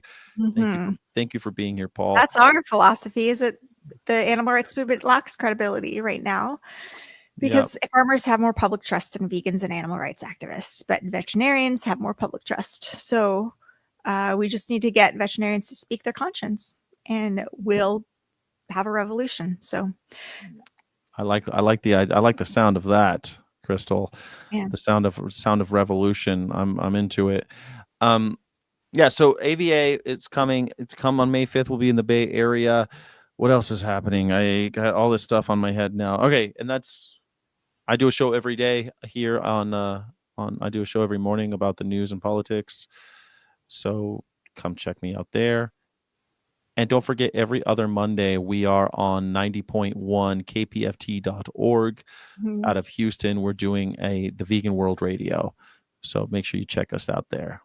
And we have signal chats of people who really want to get involved with activism and actually do stuff, and not just, of course, like, share, and comment. That's super important. But if you want to produce and create and help us create and produce and write and graphic and make movies and all of the things, let's get together. Let's collaborate. Yeah. And always, if you can't donate, because we can't do this without funds. I don't get paid, but I pay some people, and I do all of this volunteer. But cameras and stuff cost money. So tirelessly, but machines still cost money. And don't forget, are we doing FOIA Friday this Friday? It's gonna be a tough one. I haven't set it up because I wasn't sure if we're gonna do it. So stay tuned on that. We might still do FOIA Friday. Probably might cancel that one. All right, but we'll still do Sunday, and we'll see you soon. All right. Bye, everybody. Thank you so much for being here. You're awesome. I'm gonna play the goat with the wattles. It'll be the last time we play the goat with the wattles. Okay. I'll get a new one. I'll get the. All right. Good. I like the goat with the wattles.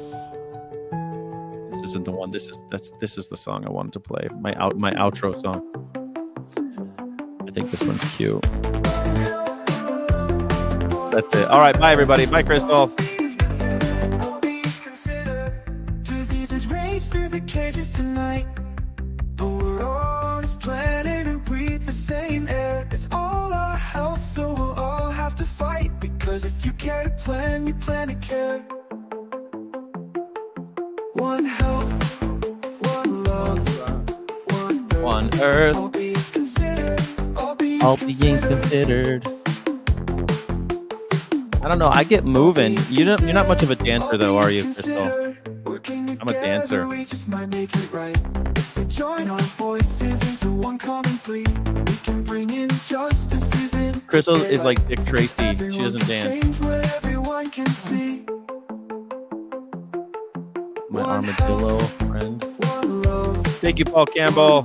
Thank you so much. Thank you, Jackie Boyle in Scotland, for your encouragement to this live stream. Paul in Ireland. Thank you so much, Paul. I'll make sure to clean my wattles and my beard. Thank you, Paul. Here's my goat with the wattles. I don't know what those things are for.